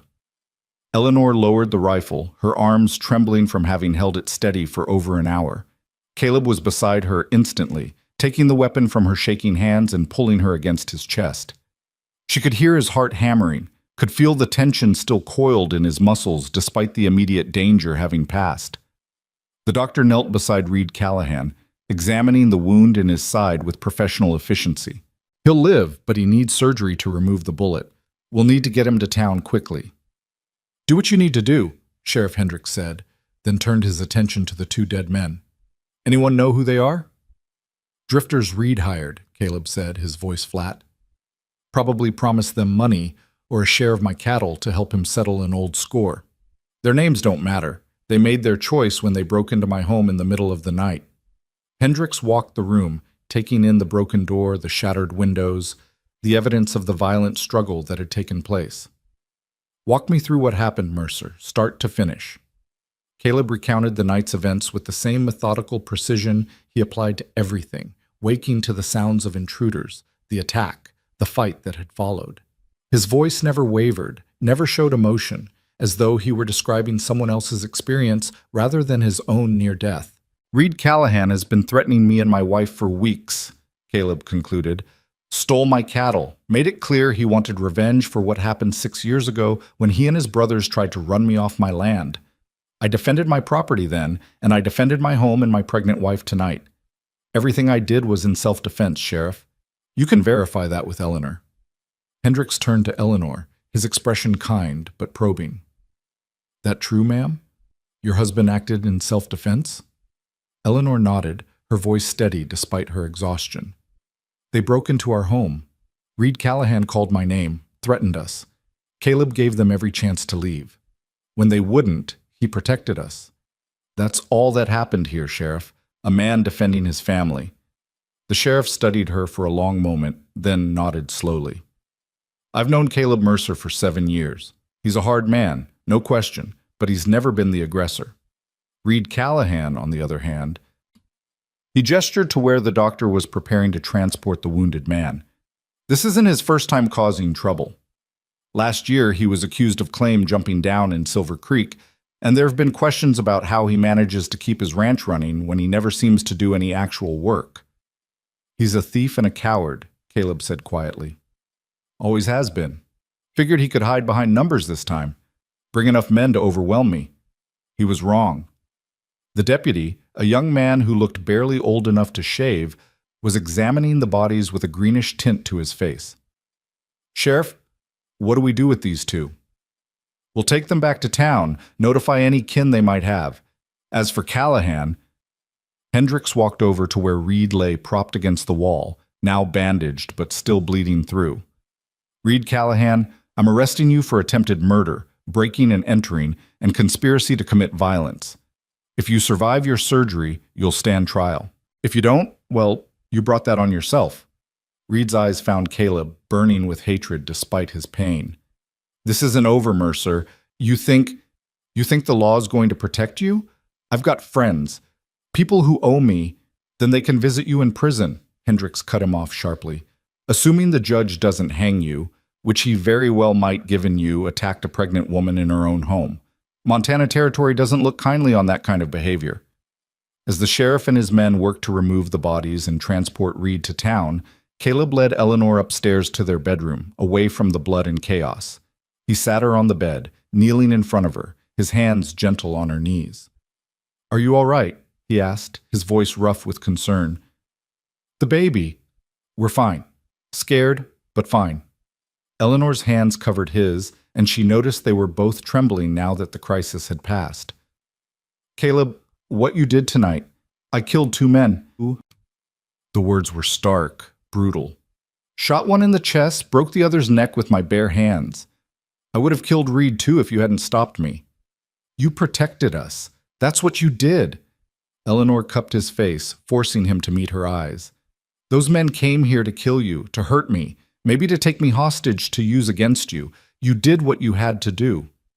I've killed before, Caleb said, his voice breaking. During the war, after it, men who threatened me or tried to take what was mine. I've always been able to justify it, to tell myself it was necessary.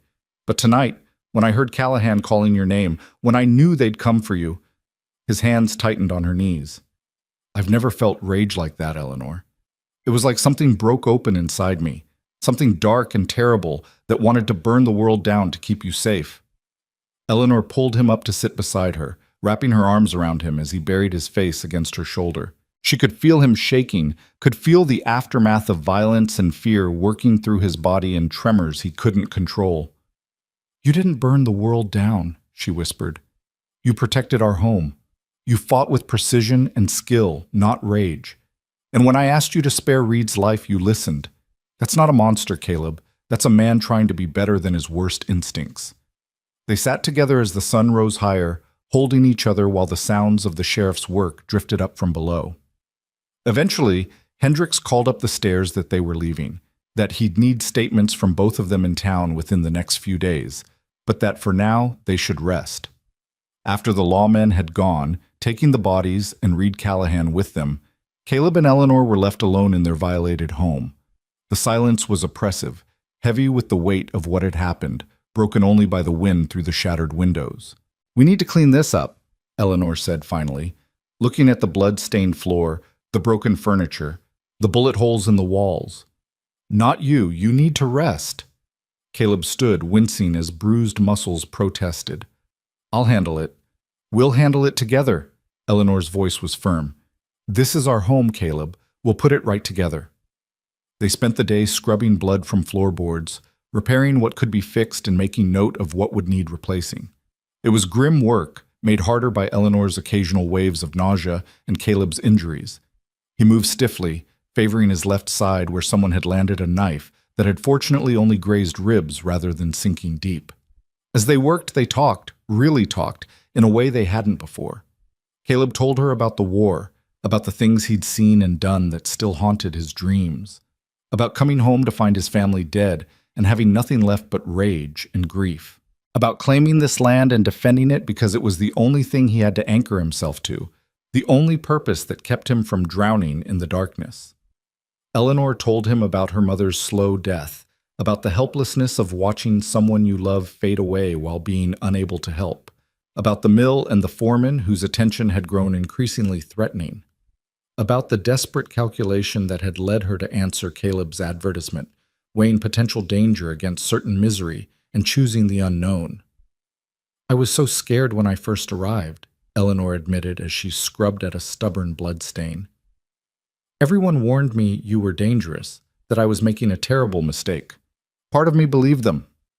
They weren't wrong, Caleb said quietly. I am dangerous. What happened last night proved that. You're dangerous to people who threaten what you love. There's a difference. Eleanor sat back on her heels, looking at him across the scarred floorboards. The man who brings me books and fixes things I mention in passing and teaches me to shoot so I can protect myself. That's who you really are, Caleb. The violence is it's just what you do to protect the gentle things. His throat worked as he swallowed hard. I don't want our child to grow up seeing me as a killer. I don't want to be that man anymore. Then don't be. Eleanor moved to sit beside him, taking his scarred, blood-stained hands in hers. Reed Callahan is arrested. His men are dead or scattered.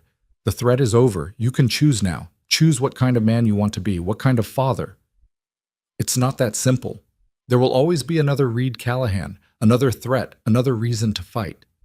Maybe, but you can choose how you respond to those threats. You can choose to use the law when possible, violence only when necessary. You can choose to be the man who builds things instead of just destroying them.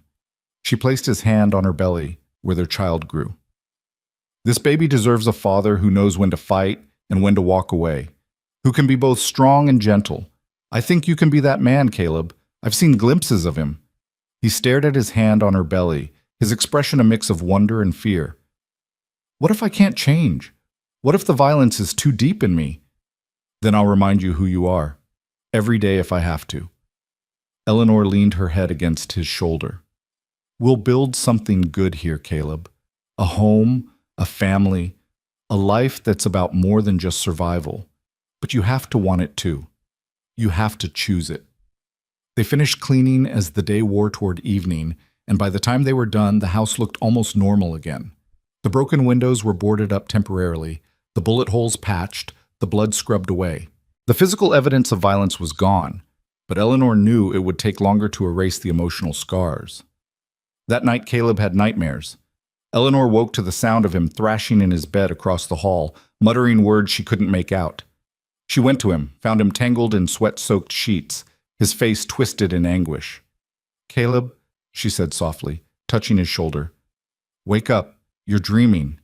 His eyes snapped open, wild and unfocused, and for a moment he didn't recognize her.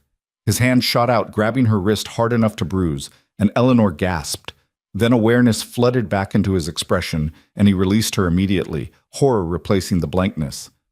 I hurt you. I'm sorry. I didn't... It's all right. You were asleep. You didn't know it was me. Eleanor sat on the edge of his bed, rubbing her wrist. What were you dreaming about? Caleb sat up, running shaking hands through his hair. The war. Things I haven't thought about in years. Men I killed. Men who died beside me. And then it shifted, and it was last night, except in the dream, I was too slow, and they got to you first. I heard you screaming, and I couldn't reach you, and... His voice broke. Eleanor pulled him into her arms, holding him while he fought for control. She could feel his heart racing, could feel the tremors running through his body.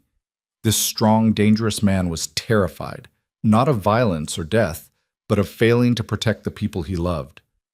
I'm here, she whispered. I'm safe. We're both safe. For now. But what about next time? What about when the baby comes, and I'm out with the herd, and someone decides to try again?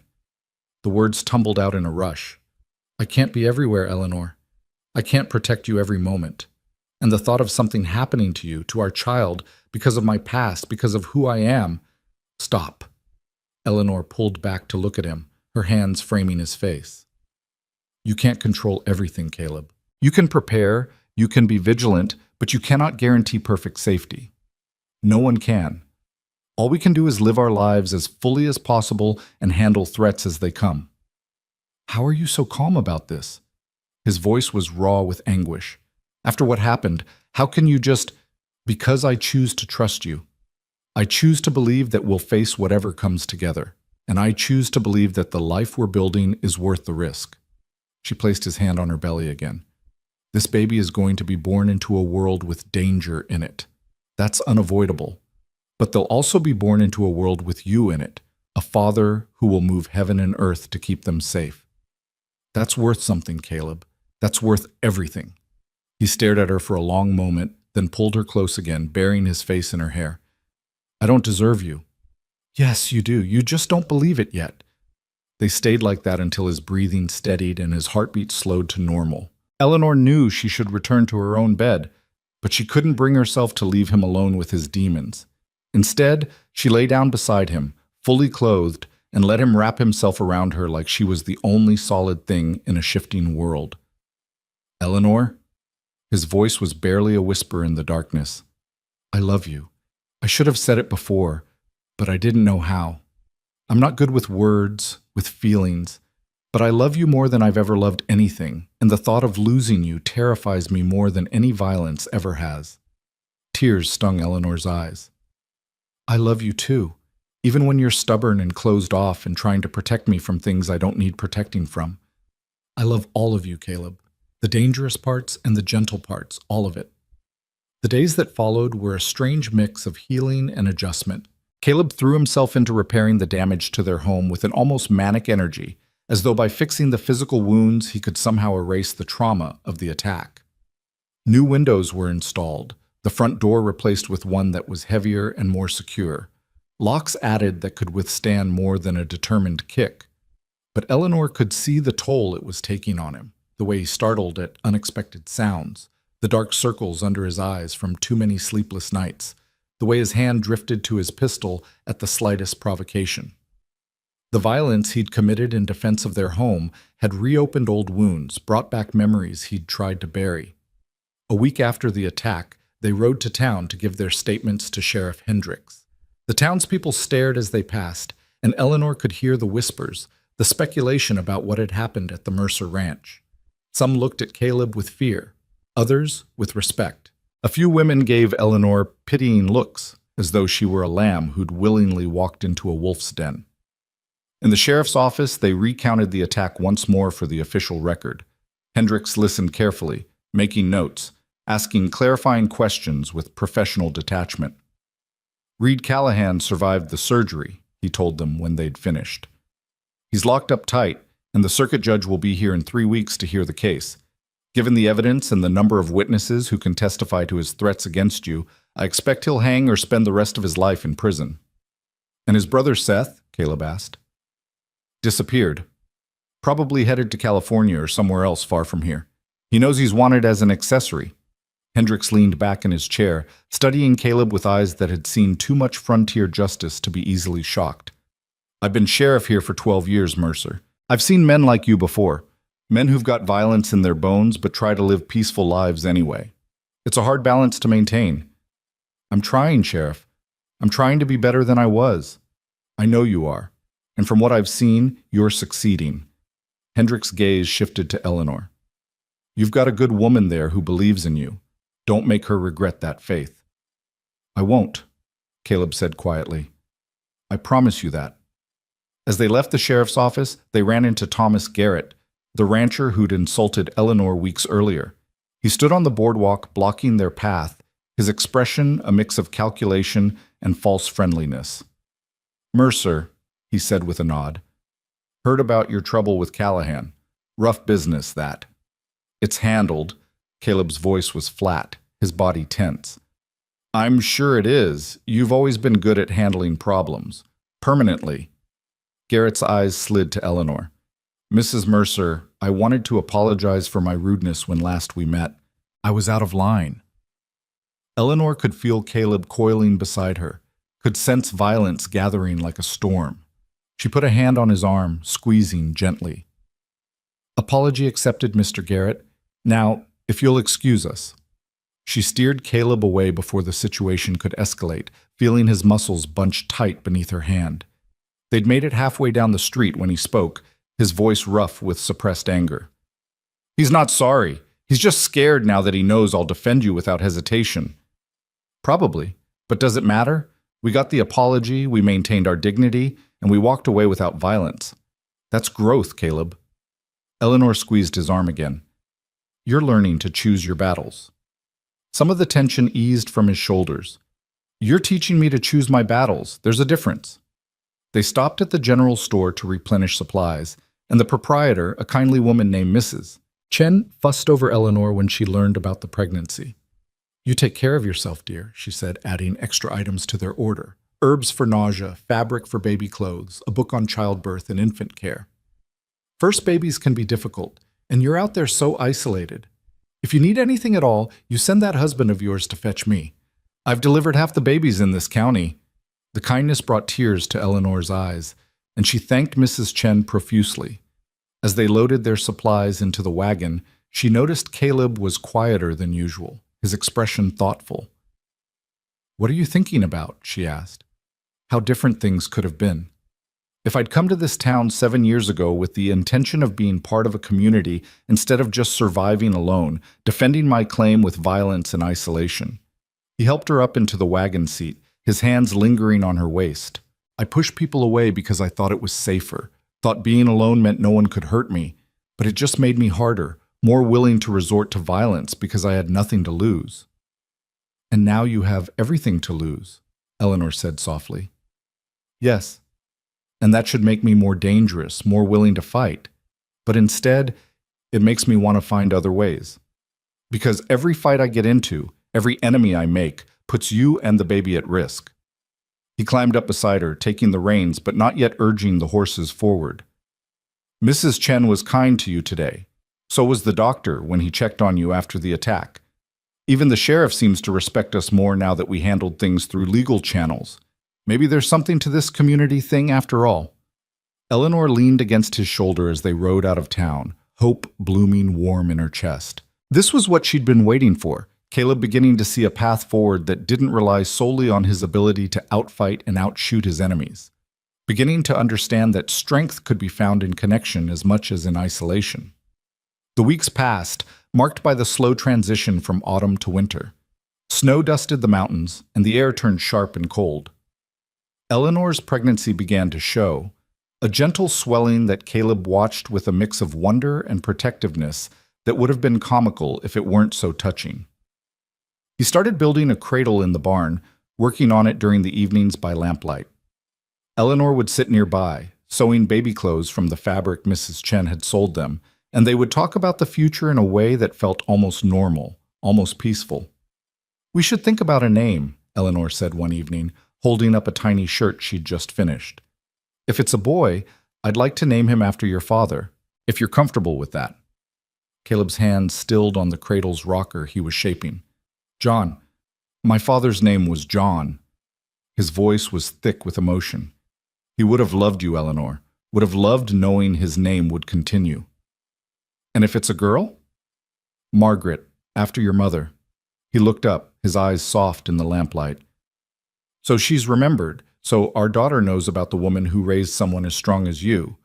Eleanor had to set aside her sewing as tears blurred her vision. "You're a better man than you think you are, Caleb Mercer. I'm trying to be the man you deserve, that's all."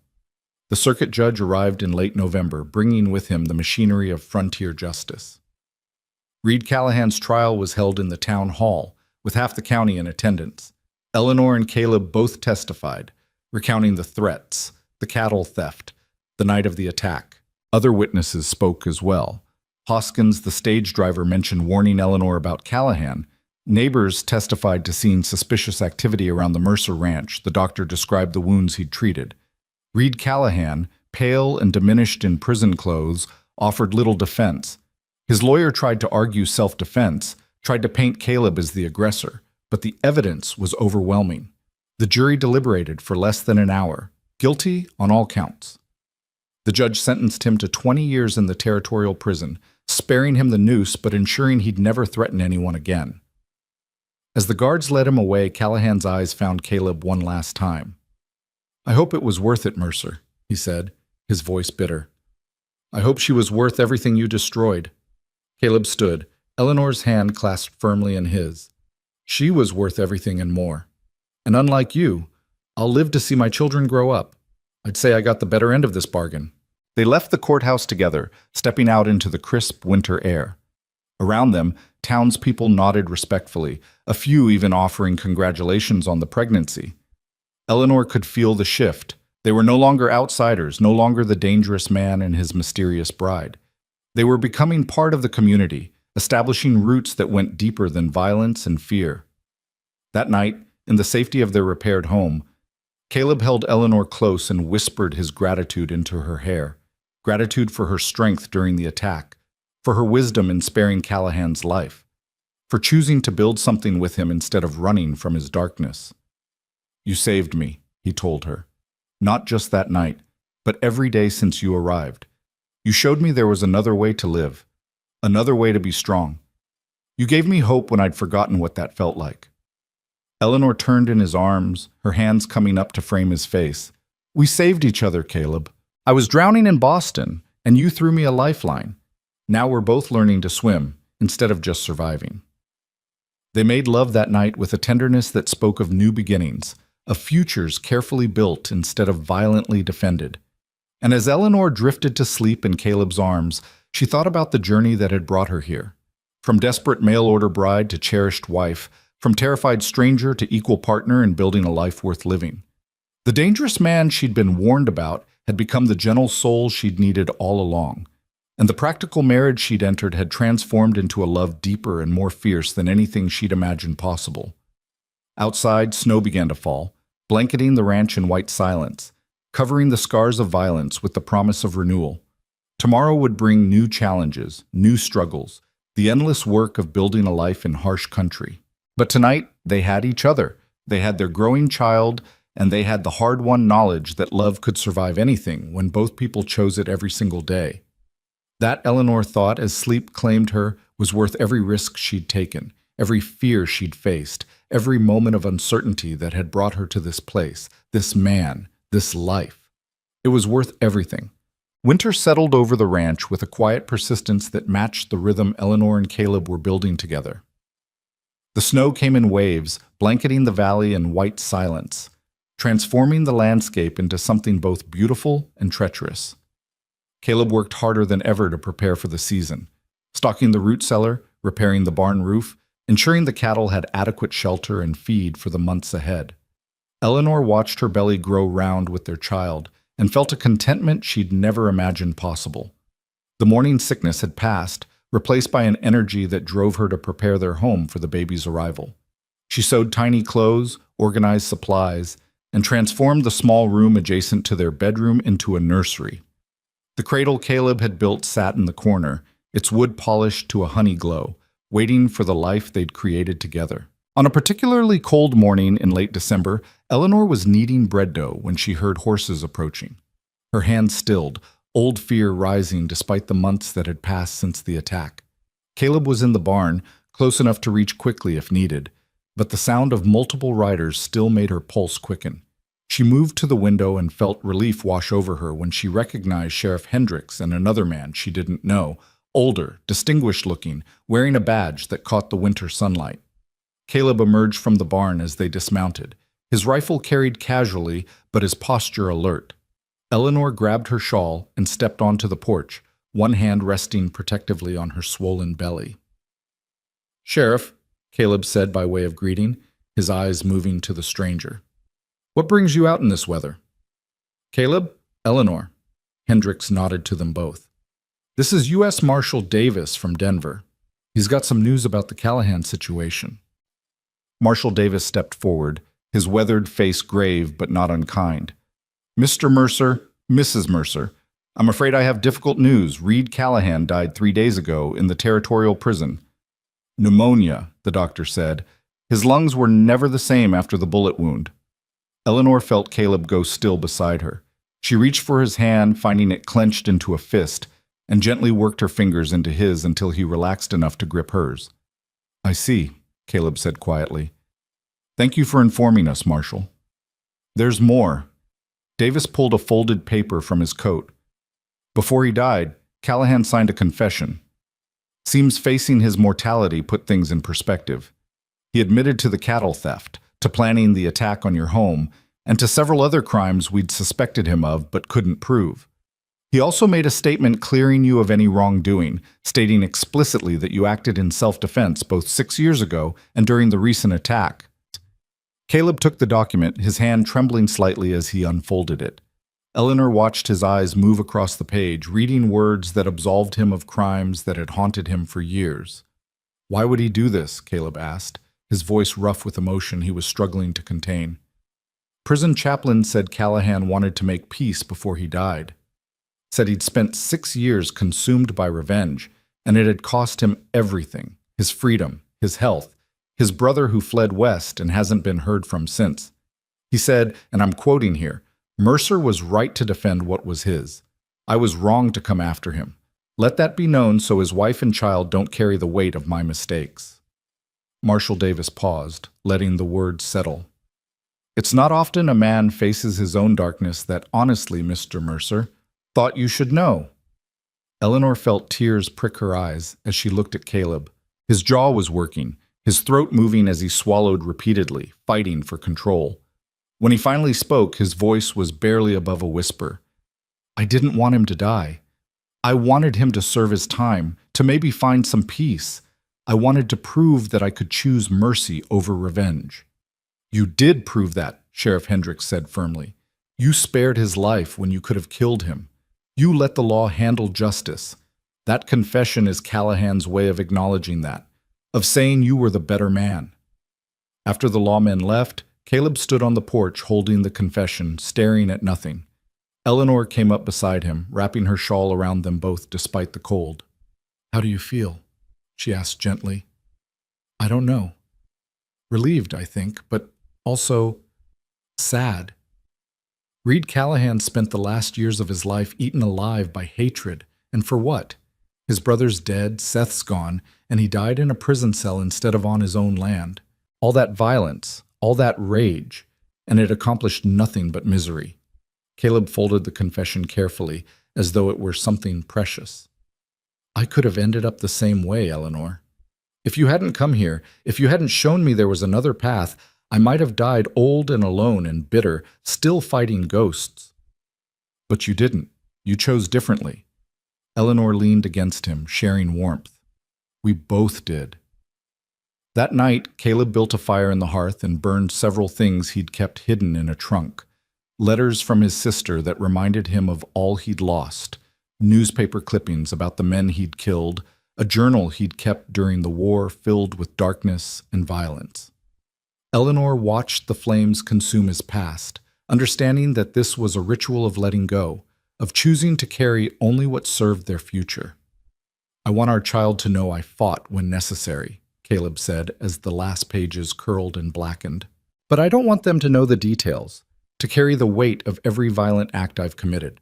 I want them to know their father as a man who built things, who protected his family, who chose love over hate." "Then that's who you'll be," Eleanor said simply. "That's who you already are." January brought deep snows that isolated them for weeks at a time. Caleb strung a rope from the house to the barn so he could tend the animals even in blizzards that reduced visibility to nothing. Eleanor spent the long evenings reading aloud from the books Caleb had bought her, their favorites becoming the stories they planned to share with their child someday. The baby moved constantly now, little feet pressing against Eleanor's ribs, tiny fists pushing at the walls of their confined world. Caleb would place his large, scarred hands on her belly and marvel at each movement, his face transformed with wonder. "Strong," he'd murmur, feeling a particularly vigorous kick, just like their mother. "Stubborn, more like," Eleanor would reply, shifting to ease the pressure. "Just like their father." In February, Mrs. Chen made the treacherous journey out to the ranch, bringing supplies and her considerable experience as a midwife. She examined Eleanor thoroughly, pronounced both mother and baby healthy, and proceeded to terrify Caleb with detailed explanations of what to expect during the birth. "You've faced down armed men without flinching," Mrs. Chen told him as he went progressively paler. "But watching your wife in labor will test you in ways violence never has. The key is to trust the process and do exactly as I tell you." "I'm good at following orders," Caleb managed weakly. "We'll see." Mrs. Chen patted his arm with amusement. "I've seen the toughest men faint at the sight of childbirth, but you strike me as having a spine of iron, Mr. Mercer. I think you'll manage." She stayed 3 days, teaching both of them what to expect, what to prepare, what signs meant immediate action versus normal progression. When she finally departed, leaving behind a detailed list of instructions and promising to return when Eleanor's time came, Caleb looked both more prepared and more terrified than before. What if something goes wrong? He asked Eleanor that night as they lay in bed, his hand resting protectively on her belly. What if I can't protect you from this? Then we'll face it together, just like we've faced everything else. Eleanor covered his hand with hers. Birth is dangerous, yes, but women have been doing this since the beginning of time. I'm strong, the baby's healthy, and we have Mrs. Chen's expertise to guide us. That's more than most frontier women have. I know, His voice broke. I can't lose you, Eleanor. You and this baby are everything to me. If something happened, nothing's going to happen. Eleanor turned to face him, her belly pressed between them, their child moving in that small space. I refuse to let fear steal our joy. We've fought too hard for this happiness to let worry poison it now. March arrived with the first hints of spring, snow melting in patches, the sound of water running in the creek, birds returning from their winter migrations. Eleanor's body grew heavy and unwieldy, her back aching constantly, her sleep interrupted by the baby's acrobatics, and her own need to relieve herself every hour. She was hanging laundry on a bright morning in late March when the first pain hit, low and deep, stealing her breath. She gripped the clothesline, breathing through it, recognizing immediately what it meant. Their child was ready to be born. Caleb was mending fence in the north pasture when she found him, walking slowly, stopping twice more as contractions rippled through her. His face went white when he saw her expression. It's time, she said simply. Bed. He was off his horse and beside her in seconds, his hands fluttering nervously as though he wanted to touch her, but was afraid she might break. How long?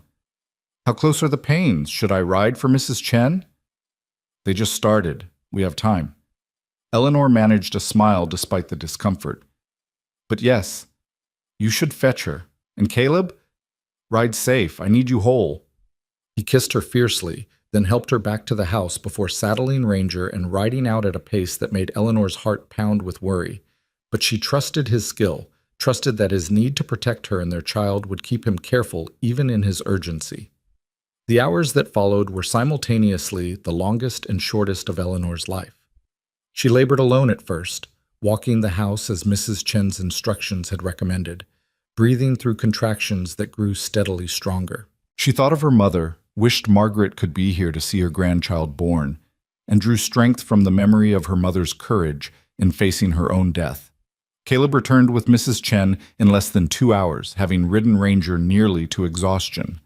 The midwife bustled in, took one look at Eleanor, and immediately began issuing orders. She'd brought another woman with her, her daughter Sarah, who'd assisted with dozens of births. Mr. Mercer, I need you to boil water and gather clean linens, Mrs. Chen said briskly. Then you can sit with your wife and help her through the contractions. Sarah and I will handle the rest. The labor intensified as day faded to evening. Eleanor walked, squatted, breathed through pain that seemed to split her in half, and clung to Caleb's hands as each contraction built and crested and finally ebbed. He stayed with her through all of it, his face pale but resolute, murmuring encouragement and support even as she could see the helpless terror in his eyes. You're doing so well, he told her during a brief respite, wiping sweat from her face with a cool cloth. You're the strongest person I've ever known. Tell me that when this is over, Eleanor gasped as another contraction began building. Night fell, and still the baby wouldn't come. Mrs. Chen checked Eleanor's progress with practiced hands, her expression growing concerned. The baby's positioned wrong, she said quietly. Heads turned slightly. We need to shift it. What followed was agony unlike anything Eleanor had experienced. Mrs. Chen's hands worked inside her, manipulating, pressing, trying to turn the baby while Eleanor screamed and Caleb held her shoulders, his own face wet with tears. I can't, Eleanor sobbed. I can't do this anymore. Yes, you can. Caleb's voice was fierce in her ear. You can do anything, Eleanor. You're braver than any soldier I ever fought beside. You can do this. Our baby needs you to do this. Mrs. Chen's face suddenly brightened. There, the heads turned. Now, Eleanor, next contraction, I need you to push with everything you have. Eleanor bore down with strength she didn't know she possessed, feeling her body tear and stretch impossibly, feeling Caleb's hands supporting her, hearing Mrs. Chen's voice coaching her through each push. The pain was transcendent, beyond anything she'd imagined, but beneath it was purpose, the primal drive to bring this new life into the world. "I can see the head," Sarah called out. "One more push, maybe two." Eleanor gathered every last reserve of strength and pushed until spots danced in her vision and her throat was raw from screaming. She felt a sensation of impossible pressure and then sudden release as the baby slid free, and immediately the room filled with a thin, reedy cry. "It's a boy!" Mrs. Chen announced, laughing as she cleaned the infant and cut the cord. "A healthy baby boy, lungs strong as a blacksmith's bellows." She placed the squalling, red-faced baby on Eleanor's chest, and Eleanor stared down at their son through tears of exhaustion and joy and relief. He was perfect, tiny fists waving, dark hair plastered to his small head, eyes squeezed shut as he announced his displeasure at being born into a cold world. Caleb made a sound that was half laugh, half sob, and reached out with a trembling hand to touch his son's head. "He's so small," he whispered in awe. "So perfect." "John," Eleanor said softly, looking up at Caleb through her tears. "John Mercer. Welcome to the world, little one." The baby calmed at the sound of her voice, his cries fading to small, mewling sounds as he nuzzled against her. Mrs. Chen worked efficiently to deliver the afterbirth and tend to Eleanor's tears, but Eleanor barely noticed, completely absorbed in studying this miracle they'd created. Caleb couldn't take his eyes off his son. His face transformed with a wonder that made him look young, almost vulnerable. When Mrs. Chen finally finished her work and offered to take the baby so Eleanor could rest, Caleb asked hesitantly, May I hold him?" Mrs. Chen smiled and carefully transferred the swaddled infant to Caleb's arms. He cradled his son with the same careful intensity he brought to everything important, supporting the small head with hands that had dealt death, but now held life with infinite gentleness. "Hello, John," he murmured, his voice thick with emotion. "I'm your father. I don't know much about being a father, but I promise I'll do my best. I'll protect you, teach you, love you more than anything in this world. You and your mother, you're my everything." Eleanor watched through exhausted tears as this hard, dangerous man who'd killed to survive met his son for the first time. And she saw the final transformation complete itself. This was no longer just Caleb Mercer, the rancher, the war veteran, the man with a violent reputation. This was Caleb Mercer, the father, the husband, the man who'd chosen to build something beautiful from the ashes of his past. Mrs. Chen and Sarah stayed 3 days, ensuring Eleanor recovered properly and teaching both new parents the basics of caring for an infant. John proved to be a good baby, nursing well and sleeping in reasonably predictable cycles, though his lungs were formidable when he decided he was hungry or uncomfortable. "He's got your stubbornness," Caleb told Eleanor on the second night, walking a fussy John while Eleanor tried to rest. "Once he decides he wants something, there's no reasoning with him." "And your persistence," Eleanor countered, smiling at the sight of her husband gently bouncing their son. "He won't give up until he gets what he needs." When Mrs. Chen finally left, promising to return in a week to check on them again, Eleanor and Caleb were alone with their son for the first time. The responsibility was overwhelming and exhilarating in equal measure. The weeks that followed were a blur of feeding schedules, diaper changes, and precious moments of watching John sleep or grip their fingers with surprising strength. Caleb proved to be a devoted father, rising instantly when John cried in the night, learning to change diapers with the same methodical precision he applied to everything, singing lullabies in his rough voice that somehow soothed the baby better than anything else. Eleanor watched him transform further with each passing day. The wariness that had defined him began to ease, replaced by a contentment she'd never seen before. He laughed more, smiled more readily, seemed lighter somehow, as though fatherhood had given him permission to lay down the armor he'd worn for so long. Spring arrived in full force, painting the valley in wildflowers and new grass. The cattle thrived, the ranch prospered, and the Mercer family settled into the rhythms of their new life. Neighbors who'd kept their distance before began stopping by, bringing gifts for the baby, offering help with ranch work, welcoming Eleanor and Caleb into the community in ways they'd never experienced before. Thomas Garrett came one afternoon in May, his hat in his hands. his expression genuinely contrite. Mr. Mercer, Mrs. Mercer, I wanted to apologize again for my behavior last year. I've heard about your kindness to folks, about how you've helped several ranchers with their herds, about how you let the law handle the Callahan situation when most men would have just killed him. I misjudged you, sir, both of you. I hope we can start fresh. Caleb, holding John in one arm, extended his free hand. We can do that, Garrett. I'm not the man I was a year ago. Fatherhood changes your perspective. That it does. Garrett shook Caleb's hand firmly, then smiled at the baby. Handsome boy. He's got your eyes, Mercer. Poor child, Eleanor joked, and all three of them laughed. As summer deepened, the ranch became a hub of activity. Caleb hired 2 ranch hands, young men from town who needed work and were willing to learn. Having help meant Caleb could spend more time with Eleanor and John, could be present for the small daily miracles of watching his son grow and change.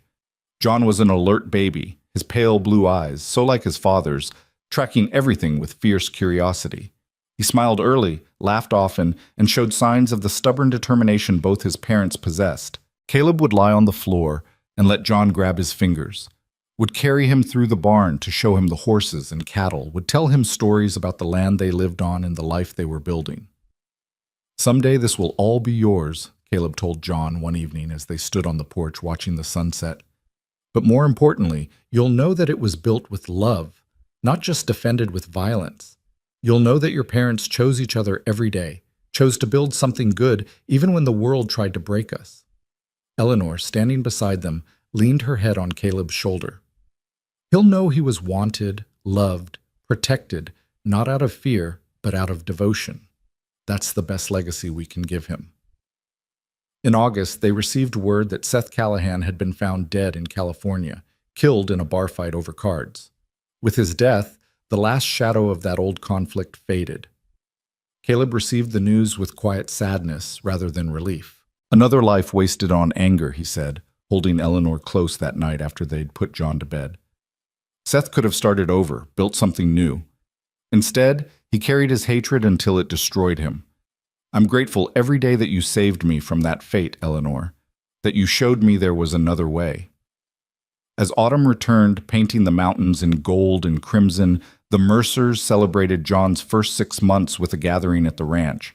Neighbors came from miles around bringing food and gifts, celebrating not just the baby, but the family that had become a cornerstone of their small community.